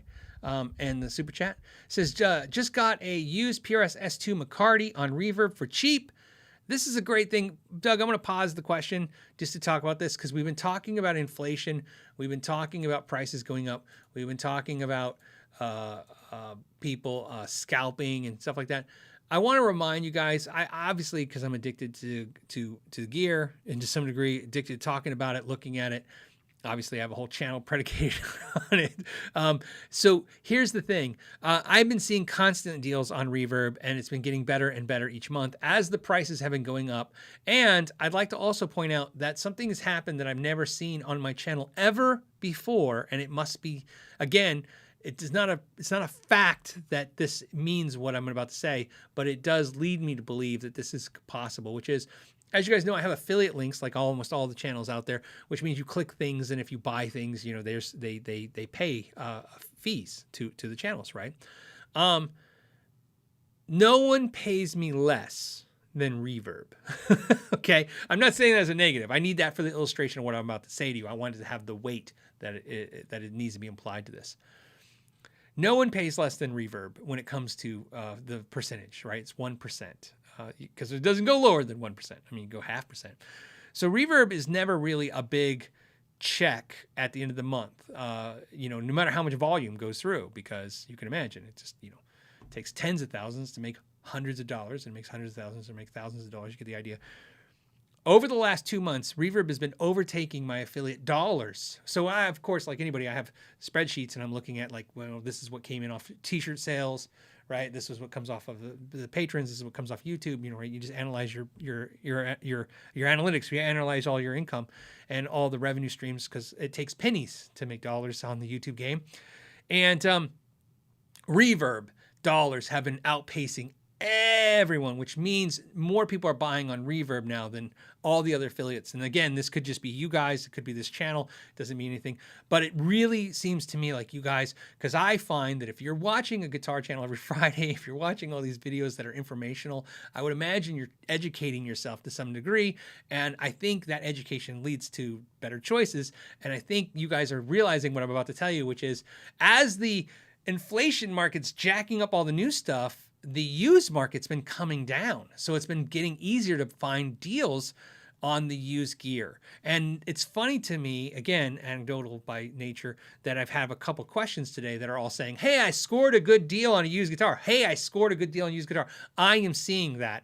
I am seeing exactly that. guitars are deals. I saw a couple guitars just this week that just a couple guitars, but the couple guitars, I was actually shocked. Just like I had a reaction to the Fender amps being $1,000. I had a reaction that they listed, because I look at what newly listed on Reverb. I saw a couple guitars in just a period of 24 hours where they listed for $400, $500, $600 less than what I thought they should go for.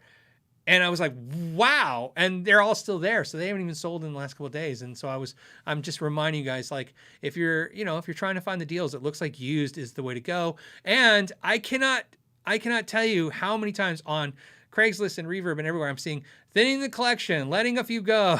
Right? It's the same thing. I think a lot of us, during the pandemic, you kind of chunked up on the guitars. Maybe it's to let some of them go. That's the beautiful thing about this stuff, is you can buy it and then you can get some and recoup your money back. So basically that's what I'm going to try to tell you, is that you need to be looking at the used stuff right now, because it looks like it's a better market by far. Okay, so back to Doug's question. So he basically just got a PRS McCarty reverb for cheap. He needs to strip the guitar, refinish it, gold top. Do you know what finish they use on the S2? Thinking about soda blasting it. Thoughts? Okay, so if your S2, generally speaking, this is, again, I'm telling you the information, but I can be off by a couple months. I believe June of 2020, let's say July. No, I think S2 was later. I mean, I could find out from Nathan for sure, but I'm pretty sure I'm going off memory. So again, it'll give you at least a starting point to understand. I think June, July of 2020, everything going forward to this date is nitrocellulose lacquer on PRS S2s and cores. What I can tell you is the S2s that I have that are current models, in other words, 2021, 2021, 2022 models, are nitro lacquer finish. PRS is all nitro lacquer finish now in all models in the US, right? And the changeover happened right around July. It was supposed, but it could have, some did earlier, but every one of them did it like in June, July. S2s could have been just a little later on that, by a few months. So that'll help you. So basically, here's the easy part. If your PRS is post 2021, then it's probably nitro. If it's pre 2021, you need to kind of figure that out. What I can tell you is you can take the serial number and you can contact, I don't know why I'm saying that way. You can contact PRS customer service. It's probably going to be a guy named Sean answers the phone.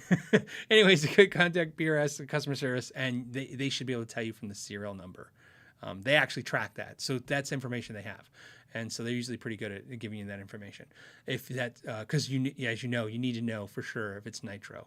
That's your big problem, is you need to know if it's nitro, if it's the poly finish. And their poly is different. I don't know if they use acrylic. I don't know what they use. Again, Nathan would be the guy to ask. But that at least gets you in the ballpark. And of course, I would ask them either way. No matter what I told you, I'd probably tell you to call them and ask them to verify. But at least I'm getting you in the ballpark of what you're asking. Bradley says, I've been missing the live shows here recently. Have a beer on me. I will. We'll have a beer on you. Thank you. Gearhard says, Phil, just got a Sterling AX4 sub Music Man. Wanted to know what you think about changing the pickups to DiMarzio Tone Zone and Air Norton, and how do I deal with the foam spring under the pickup?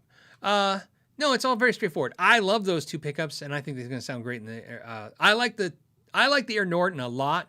Tone Zone is one of those pickups I love. I have a bunch of them. Sometimes they're good in guitars and sometimes they're not. It's like one of those pickups, like I just don't know if it's going to bring the magic out of the guitar. I don't think I've ever had a Air Norton that dropped in and going, I don't dig it. Tone Zone, it's always like joy or meh. It's weird. It's a weird thing with that pickup for me. But I love it, and I have a bunch of them in guitars. But it's funny to me. Like sometimes I'm like, didn't do it. And your guitar, I think, will be great though. But back to that, how do you deal with this? The foam spring under the pickup? How do you deal with it? You just make sure you put a piece of foam there. That's it. I mean, you can use springs too. You can use surgical tubing. I mean, it's pretty straightforward. I use the block foam just because I have it with double stick tape. If you don't have that, just use foam because it's direct mounted. So it's just, you need something under there, obviously, to push against the pickup so you can raise and lower. The DiMarzio are going to be easy because they're almost flat underneath. So they'll be pretty easy. Hector says, I'm an acoustic player looking for my first electric. Help me choose between a Fender American Pro Dark Knight, that's a great color, and the an American PRS or Les Paul. I like them all. This is a tricky thing with acoustic players because, again, electric guitars, your first electric guitar is a very tricky animal because of the fact that, first of all, you know, our acoustic players generally like the necks, and those are a little chunkier than electric guitars, but also the tones are so different.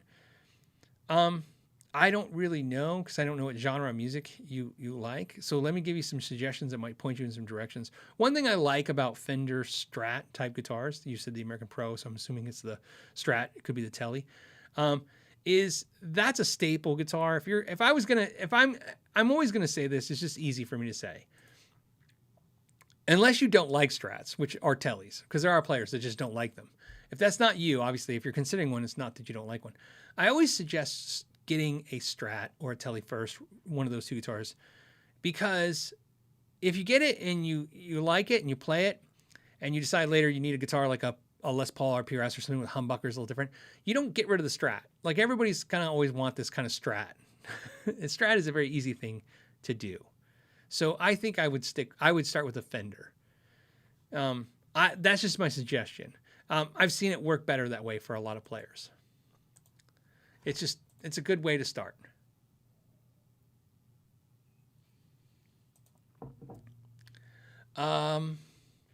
Craig, hey Phil, have you tried a Celestion Neo V type? I have. I mean, not extensively, but I've tried it.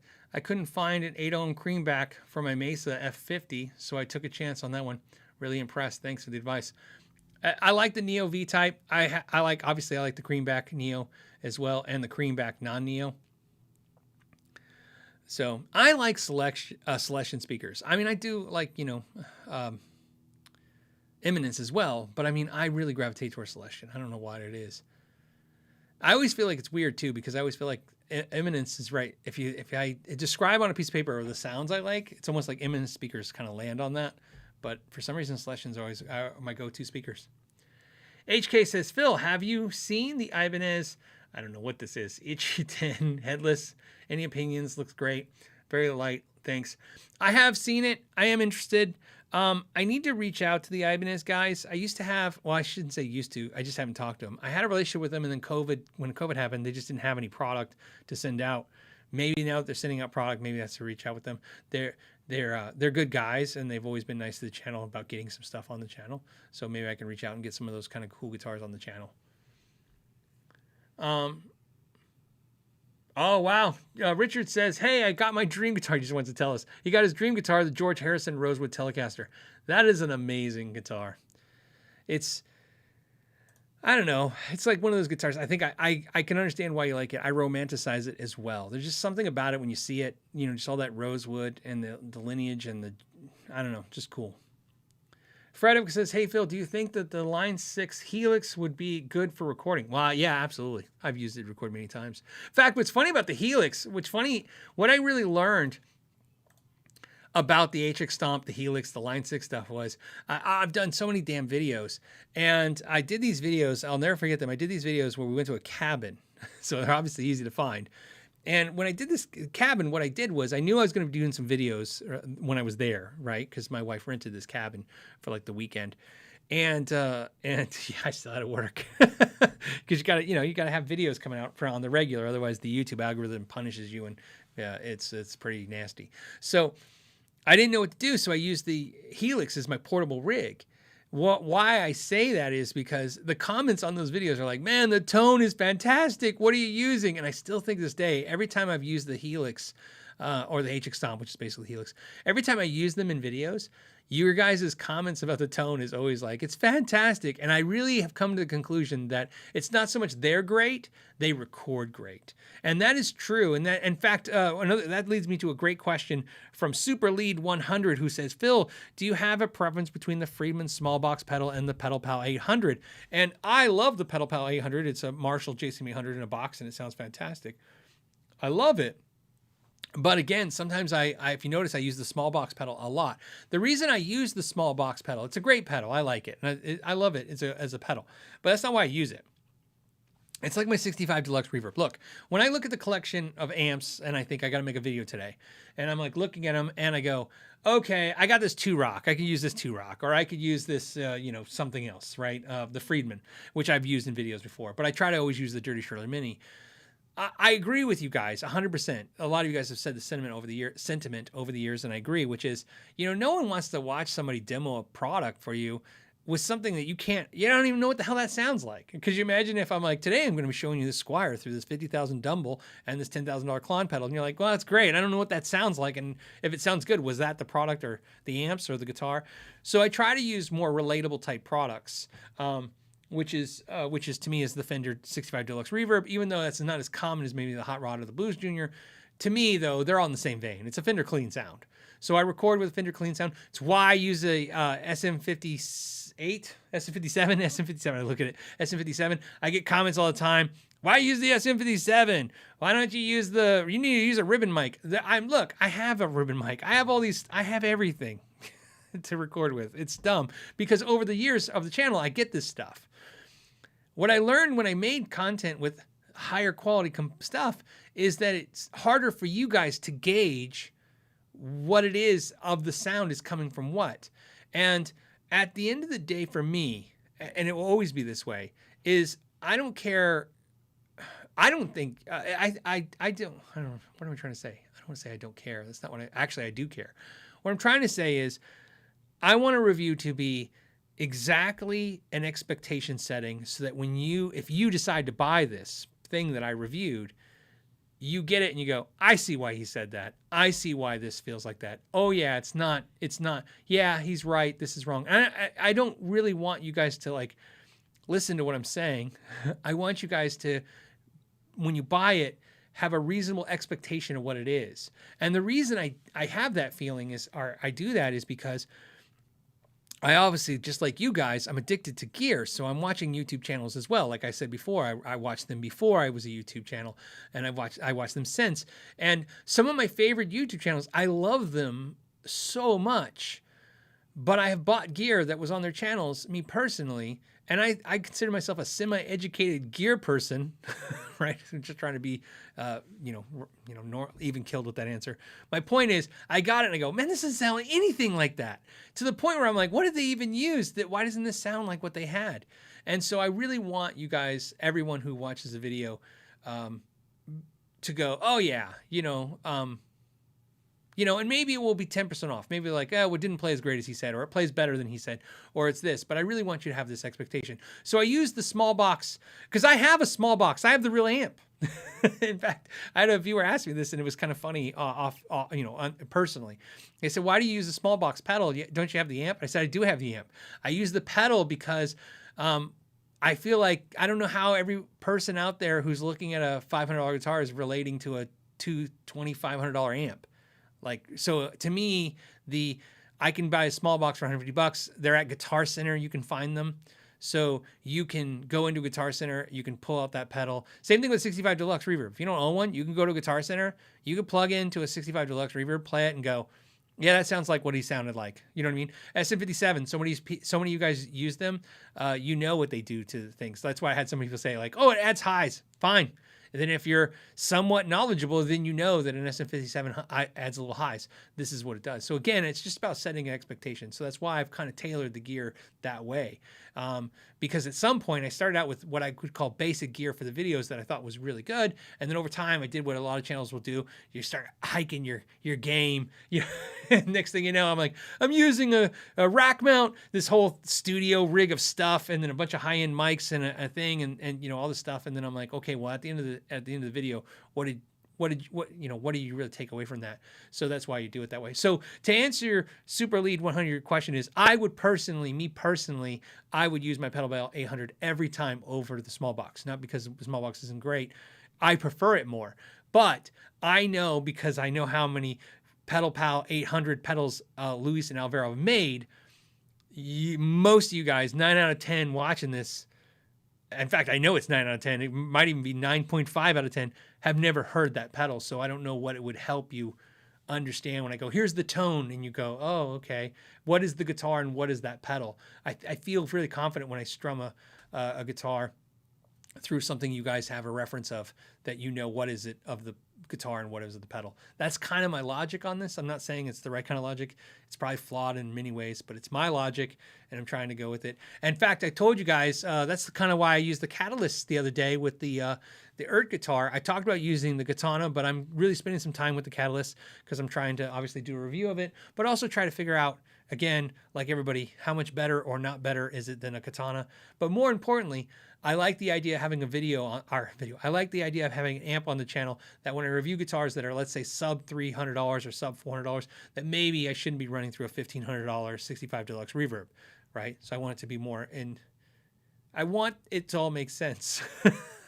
To me, if you're looking at a $300 guitar, you're probably not looking at or don't have a $2,000 amplifier. I could be wrong. There's exceptions, but I'm just saying, again, I'm really just trying to find stuff. Again, know your gear. I'm trying to find stuff that you guys can relate to, that you know. Like, this is why I use it. And to answer your another question that didn't get asked, I'm not a huge fan of the SM57. It's an okay microphone. But I feel like it's easy. Aaron Short Music, what's up, Aaron? He says, when are you going to feature a Cole Clark? I love their pickups. You know, it's funny. I messed up Cole Clark. I don't know how I did that. It was probably part of it because I got COVID. Part of it was just timing. I'm a huge fan of Cole Clark. I used to be a dealer. I used to own one. I didn't sell it, so you know, I ended up giving it away. And I want another one real bad. And I was looking online and looking at them. And you know, I was doing the math, like, okay, if I sell this Taylor, I'll buy this Cole Clark. Because again, if something comes in, something goes. And Cole Clark reached out to me, the company, and they're like, hey, we saw your videos. And I was so excited. I was like, oh, cool. And I go, well, wait, I shouldn't buy a Cole Clark, because if they want to send one on the channel, I get to check one out. Plus, maybe I can buy one straight from them. And then I got COVID, and then I didn't follow up on the email. And sometimes when you take a couple weeks to follow up on an email, it's a hard thing to start a conversation. Sorry, I never responded to your email after a few weeks. But so maybe I'll try it. Maybe I'll do it. By the way, what I really want to know,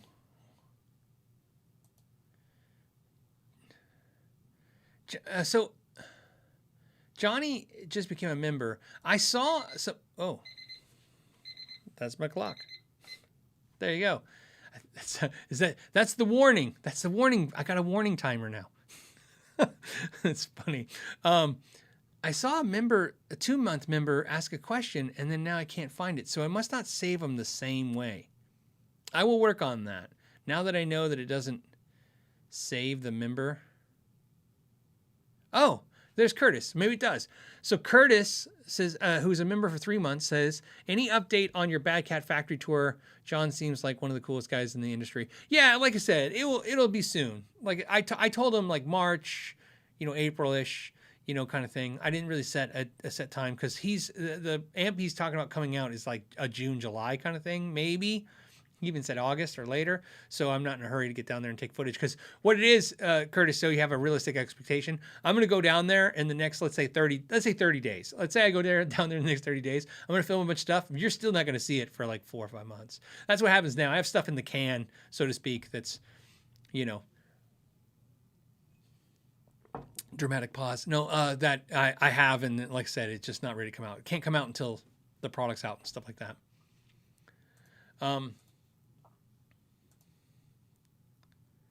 And now I can find the member ones. At least I thought I could.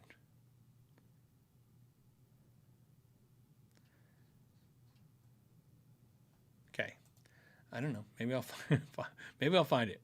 And I think I already said, Johnny said happy Friday. Happy Friday, Johnny. How are you doing? And then let's go to some non...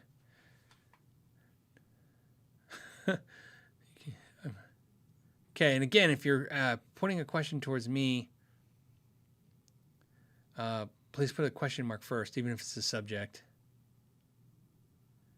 While I look for them real fast.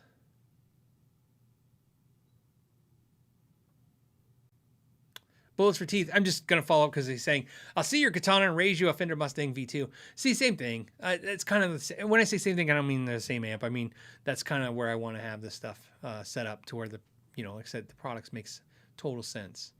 I've heard critiques over the years on the channel, and I always thought they made sense. Somebody will say, "Oh, you're playing I'll be playing a $300 guitar, which is a great priced guitar," and they'll go, "You were running it through, this expensive amp," or vice versa. I was running a Glary through a $1,500 amp, and they're like, "Well, how do I know how it sounds? Because I'm not gonna, if you're looking at a $75 guitar, maybe you're not looking at a $1,500 amp." So again, I'd like to kind of have an A, B, and C rig, and that's kind of what I'm working on right now as more of a standardized thing. I'll still sprinkle in some stuff to keep things exciting and fun, but standard rigs, like here's my A rig, B rig, and C rig, price point rigs. When I demo and review other products, I'll make sure all the price points make sense. But more importantly, I just want to make sure I'm using gear that people can relate to and understand and know what it sounds like.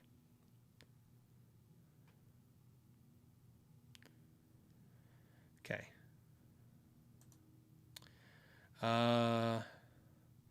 The Flipster Goodfella. Great. Hey, Phil, what are your thoughts on the Ibanez J Custom 8570ZL? Jeez. Okay, let me look it up. Overpriced? I pre-ordered a left-handed one from Sweetwater. Oh, I just want to tell you it's overpriced now just because you ordered one. Not trying to be messed up. It's kind of funny. Like, what do you think of it? Like, I wouldn't get it.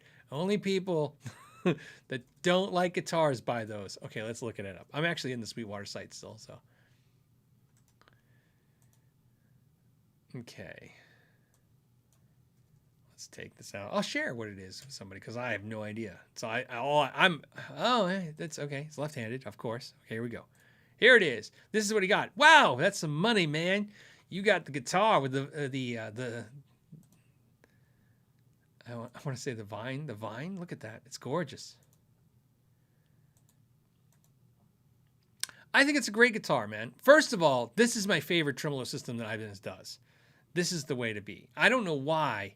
My biggest problem is again, remember I was talking about earlier about tradition versus, innovation kind of thing.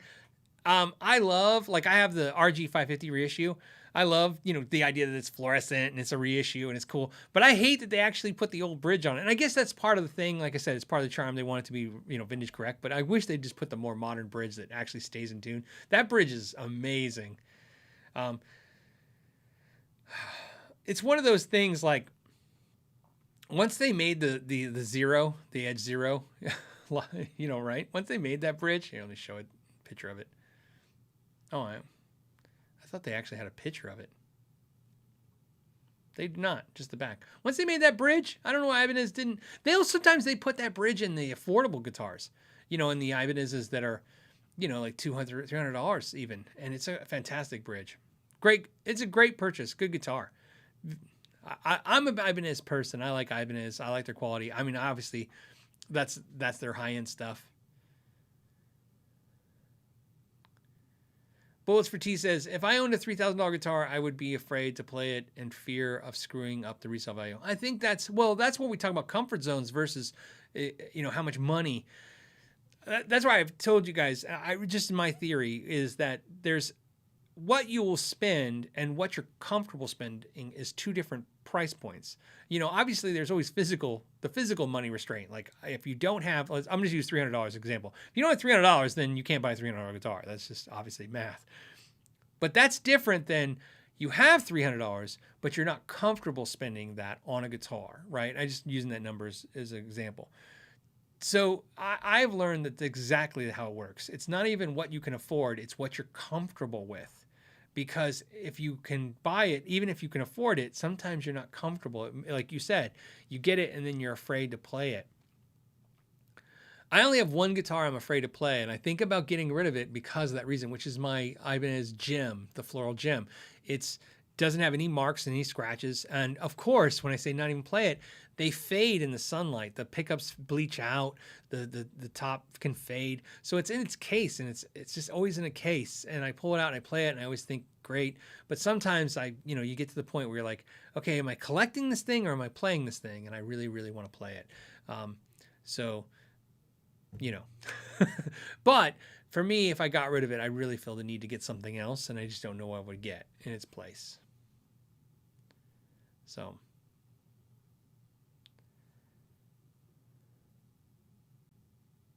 Okay.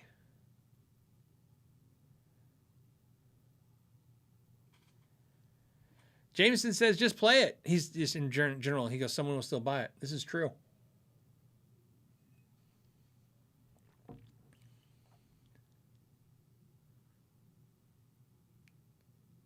Okay. Hold on a second. I don't even know how to say this name. I say it like, I'm going to say, oh, I have no idea. I feel bad. I want to say it's low, I don't know. I give up. I can't say it. I don't even know. So the letters don't even make any sense to me. I'm like, where does it start? Where does it end?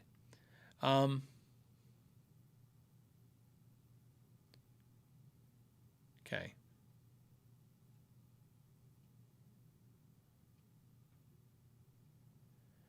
As I read. Oh, Brian S. Guitar said, because it's great. I did see it. He says, Phil, did you see the new Kramer SM-1H that just dropped? I did. Absolutely love them. I don't even know where it came in my feed. Let me put it in here and show you guys. I love the gold one. There was a gold one. Oh, look at that. Can we just go here? Will it pull it up and let me see all the colors? It will. Okay. Here we go. So there was a purple one. I was like, the gold one. Look at that. Silver. It's gorgeous. I love it. One pickup. Oh, look at that. Only 7 pounds, 9 ounces. So it's pretty light. Oh, there's a bunch up here. Look, 7 pounds, 6 ounces. Look at that purple. Neck through construction. Made in Indonesia. That's a plus, by the way, for me. I like Indonesian factories. I think they're making some of the best stuff out there. Love those inlays. Absolutely love this guitar. And I mean, the purple's great. Oh, they have the gold in stock. Look at that gold.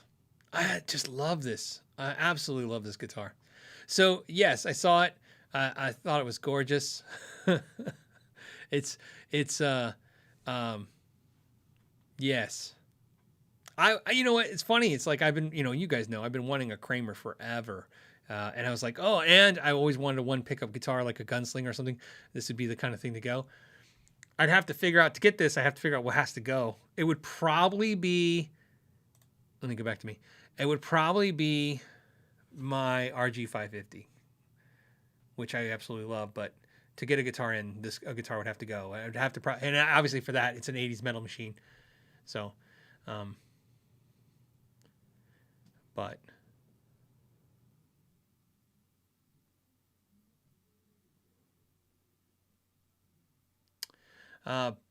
Bill Kwando, I hope I'm saying it right, says, Phil, don't you worry about the hanging buckles on the DiMarzio clip blocks straps banging against the finish? I have a JS 10th Chrome Boy and I always paranoid. Well, Chrome Boy is a different thing because obviously the finish. Well, first of all, let's be very clear. I don't worry about nicks or dents at all. I used to, like 20 years ago, for some reason I would be conscious of it, but now I don't care. I don't care if they get scratched or dinged. I mean, I don't want them to, but I don't worry about them. I just play them. Like I said, when I was being very clear, I have one guitar that I worry about. The reason is because the guitar just keeps going up in stupid price point stratosphere. And I really should be the opposite, because obviously it's a well paid for investment at this point. What I paid for it, I mean, even if I dropped it and it got a big chunk out of it, it would be worth almost double what I paid. But it's just gotten, like I said, it's a comfort thing. Like I said, the thing about comfort and pricing has nothing to do with even what you spent. Sometimes it's what it's worth. You just feel paranoid, like, oh, in my mind, I'm like, I can't afford to lose that kind of money. That's what I think about. The floral gem, I think I told you guys, the math on it is, I'm into it for about $1,900 to $2,000. Let's just say $2,000. That's what I'm into it for, because I did some trading for it with my friend Joe. And like I said, I don't want to sell it. It's not about that. It's just, like I said, sometimes I'm sad that I don't play it. The one I have in the condition I have, with stuff that I have that goes with it, because I have some cool stuff that comes with it, including the original promotional poster and stuff. Right now, again, I'm guessing $6,000 is what it's worth. I mean, like I said, on its worst day, it's worth 4 in a second. If it went on Reverb at 4, it would sell within an hour. At 6, I don't know if it'd sell very fast, but it would sell over time. You'd have to sit on it for probably months. And it might even go higher because they've gotten stupid. Because, as you know, there's not very many of them that aren't chipped up or aren't faded, and again, that don't have the company stuff. Like I said, I actually have a poster with it of the guitar that you cannot buy that poster. It's an actual promotional poster that the stores got. So it's a store promotional poster, and I have it all rolled up in a thing. And that's a pretty cool thing. Somebody wants it. Plus, being mint condition, it looks like it's brand new. It's not hard.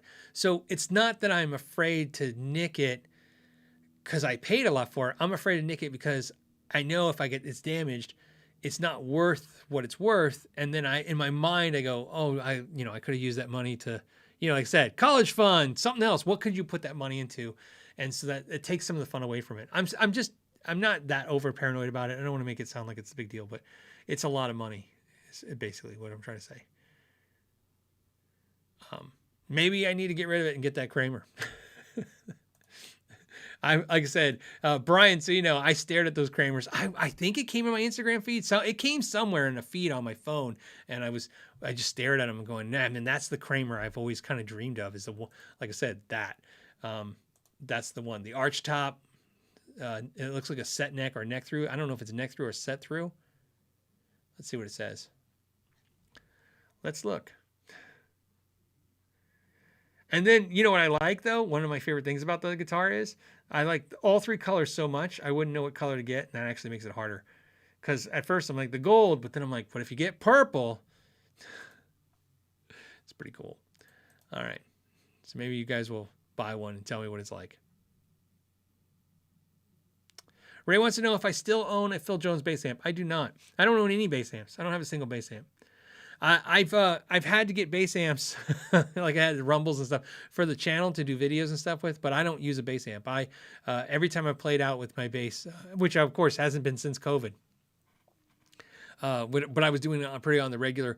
I use a preamp and I go direct into the PA, or I would use that Hughes and Kittner acoustic amp, or actually, to be honest, like I said, not even that because it was just direct. I could go direct. In fact, the last 2 times I played before COVID, not only did I not use a bass amp, I used the inner monitors and my preamp on my bass. And that's what I played in front of people. And it sounded fantastic. I had a little stage volume in my inner ear. It was great. So I could feel stage volume for feeling it. I could feel the bass off the floor monitors. But I still use my inner ears. I like the way they sounded. So.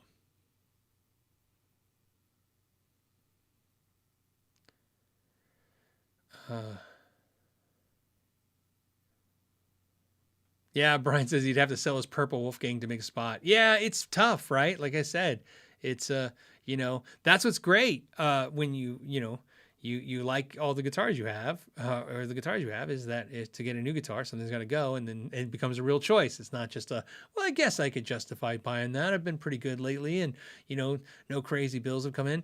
But it's more than just that. It's like, well, what goes if that comes in? And then it makes it a little tougher. For me, one of the benefits I get, of course, is I have the channel, so I can just do videos of guitars. I get to check them out every week. Like I said, the guitars I'm checking out right now are some of the coolest guitars I've ever checked out since I've been on the channel. I actually have 2 that one is like one of the coolest guitars I think I've ever done on the channel, and one guitar is just really cool. And, it's great. I get to experience them. It's a cool gig.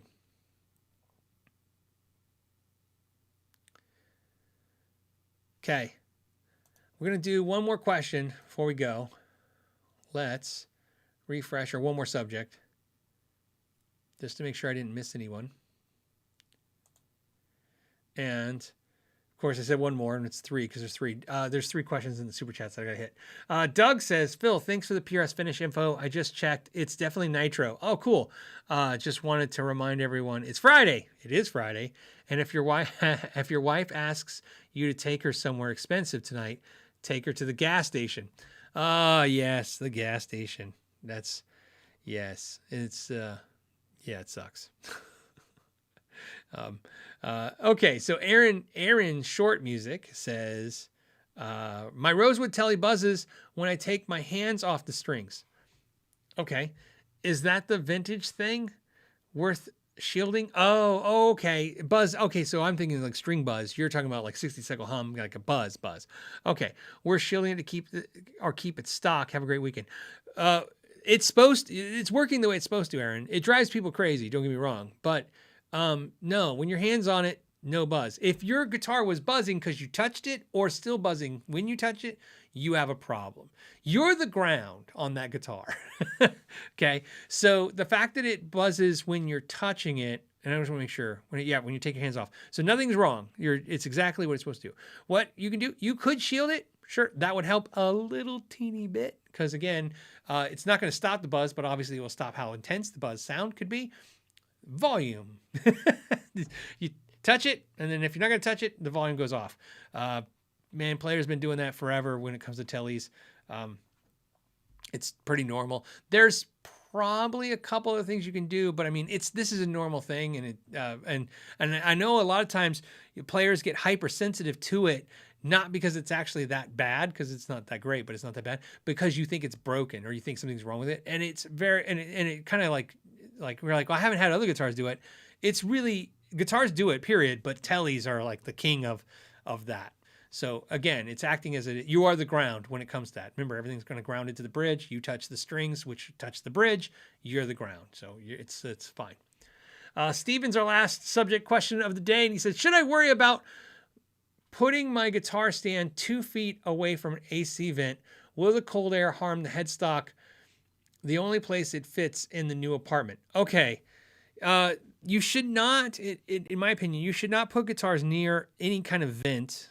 You say AC vent, but where I live, we have central air. So in the wintertime, what comes out of that vent is heat, and what comes out of it in the summertime is cold. So that's even worse because then, few months of the year you're getting heat, few months of the year you're getting cold.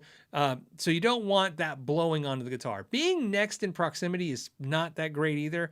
But let me give you the thing you don't want. You don't want your guitar next to a window because, again, windows radiate heat and cold off the glass. You don't want your guitar next to a vent. Same thing, it's radiating heat and cold onto the guitar.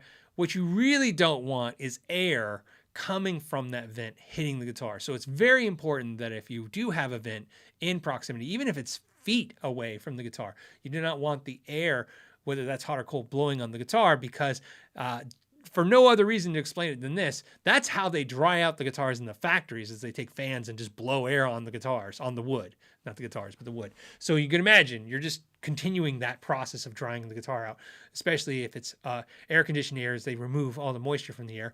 So there you go. That's a problem. And then hot air, same thing, it's hot air. So either way, you're drying out the guitar. It's not a good idea. Plus instruments for adjustments going from cold to hot, and they can do that. And that's what's problematic about windows and vents too, is in the morning, it's cold in your house, and then during the day, the heat comes off the glass and it warms up the room, and then the night it cools down again. The guitar's going through those processes, and again, you might have to make adjustments to the guitar. I don't want you to worry about this because certain guitars take that situation better. For instance, guitars with thicker necks, maybe a Fender, Strat, something just a big piece of, baseball bat neck kind of thing will take a little bit more abuse than the other guitars. But generally speaking, it's not ideal what you have going on. I'm not telling you guys not have it there, but at the very least, no. What I would do is this. One, make sure there's no air blowing on it. I know I've said that, but if you notice, I keep saying it because it's the most important thing. The second thing I would do is just pay attention to it. Like I said, check feel the frets. If you feel like they're sprouting out, if you feel like something happens, maybe you might have to move the guitar. Again, just be aware of that. And I also don't know your situation. In other words, I don't know where you live and how extreme those temperatures are. The more extreme the temperatures, whether hot or cold, the more the problem's going to be. It's going to get.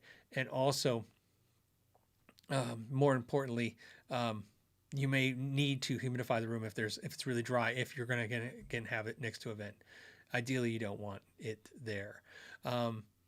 We used to have this problem at the store, which is there was guitars that were by the windows and there was guitars that were on the other side that were by a vent. And we would have to rotate those guitars on the regular for that reason, because you want to display them and you need every inch of display space you have.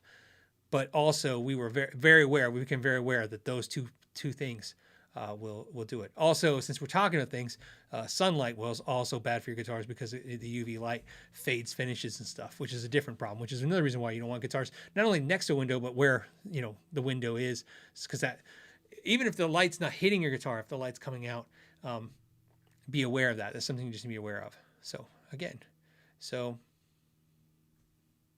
there you go. Take that information and just make the best choices you can with that, and then you'll be fine. On that note, I'm gonna let you guys go. Thank you guys so much for joining me for another amazing podcast. I had a lot of fun. You guys were, of course, beautiful. And look for this week's reviews. Like I said, you know, like I said, I'm very excited about them. One in particular, like I said, I'm hoping it's going to be out real soon. I think the way it's going to work is on Monday, and again, things could change. On Monday, I have an acoustic review with a bonus podcast about that acoustic. That'll be Monday, and then I think Tuesday or Wednesday will be the cool video that I'm talking about, and then there's another one before the weekends. So I'm very excited about this week's videos because it's really cool stuff. And I'm teasing you, but trust me, when you see them, I think it's all the stuff you've been asking for lately too. But I think I have an angle. That's what I'm excited about. I think I have an angle on my video that I haven't seen anybody talk about or show. So on that note, I'll let you guys go. You guys have an amazing weekend. Thank you guys so much for being part of the community, supporting the channel in all the ways you do. And until next Friday, know your gear. And then now I have to find the... You think when I do this, I would just be on the screen when you end the stream, but instead I'm always like, oh, I got to go to it. So bye-bye.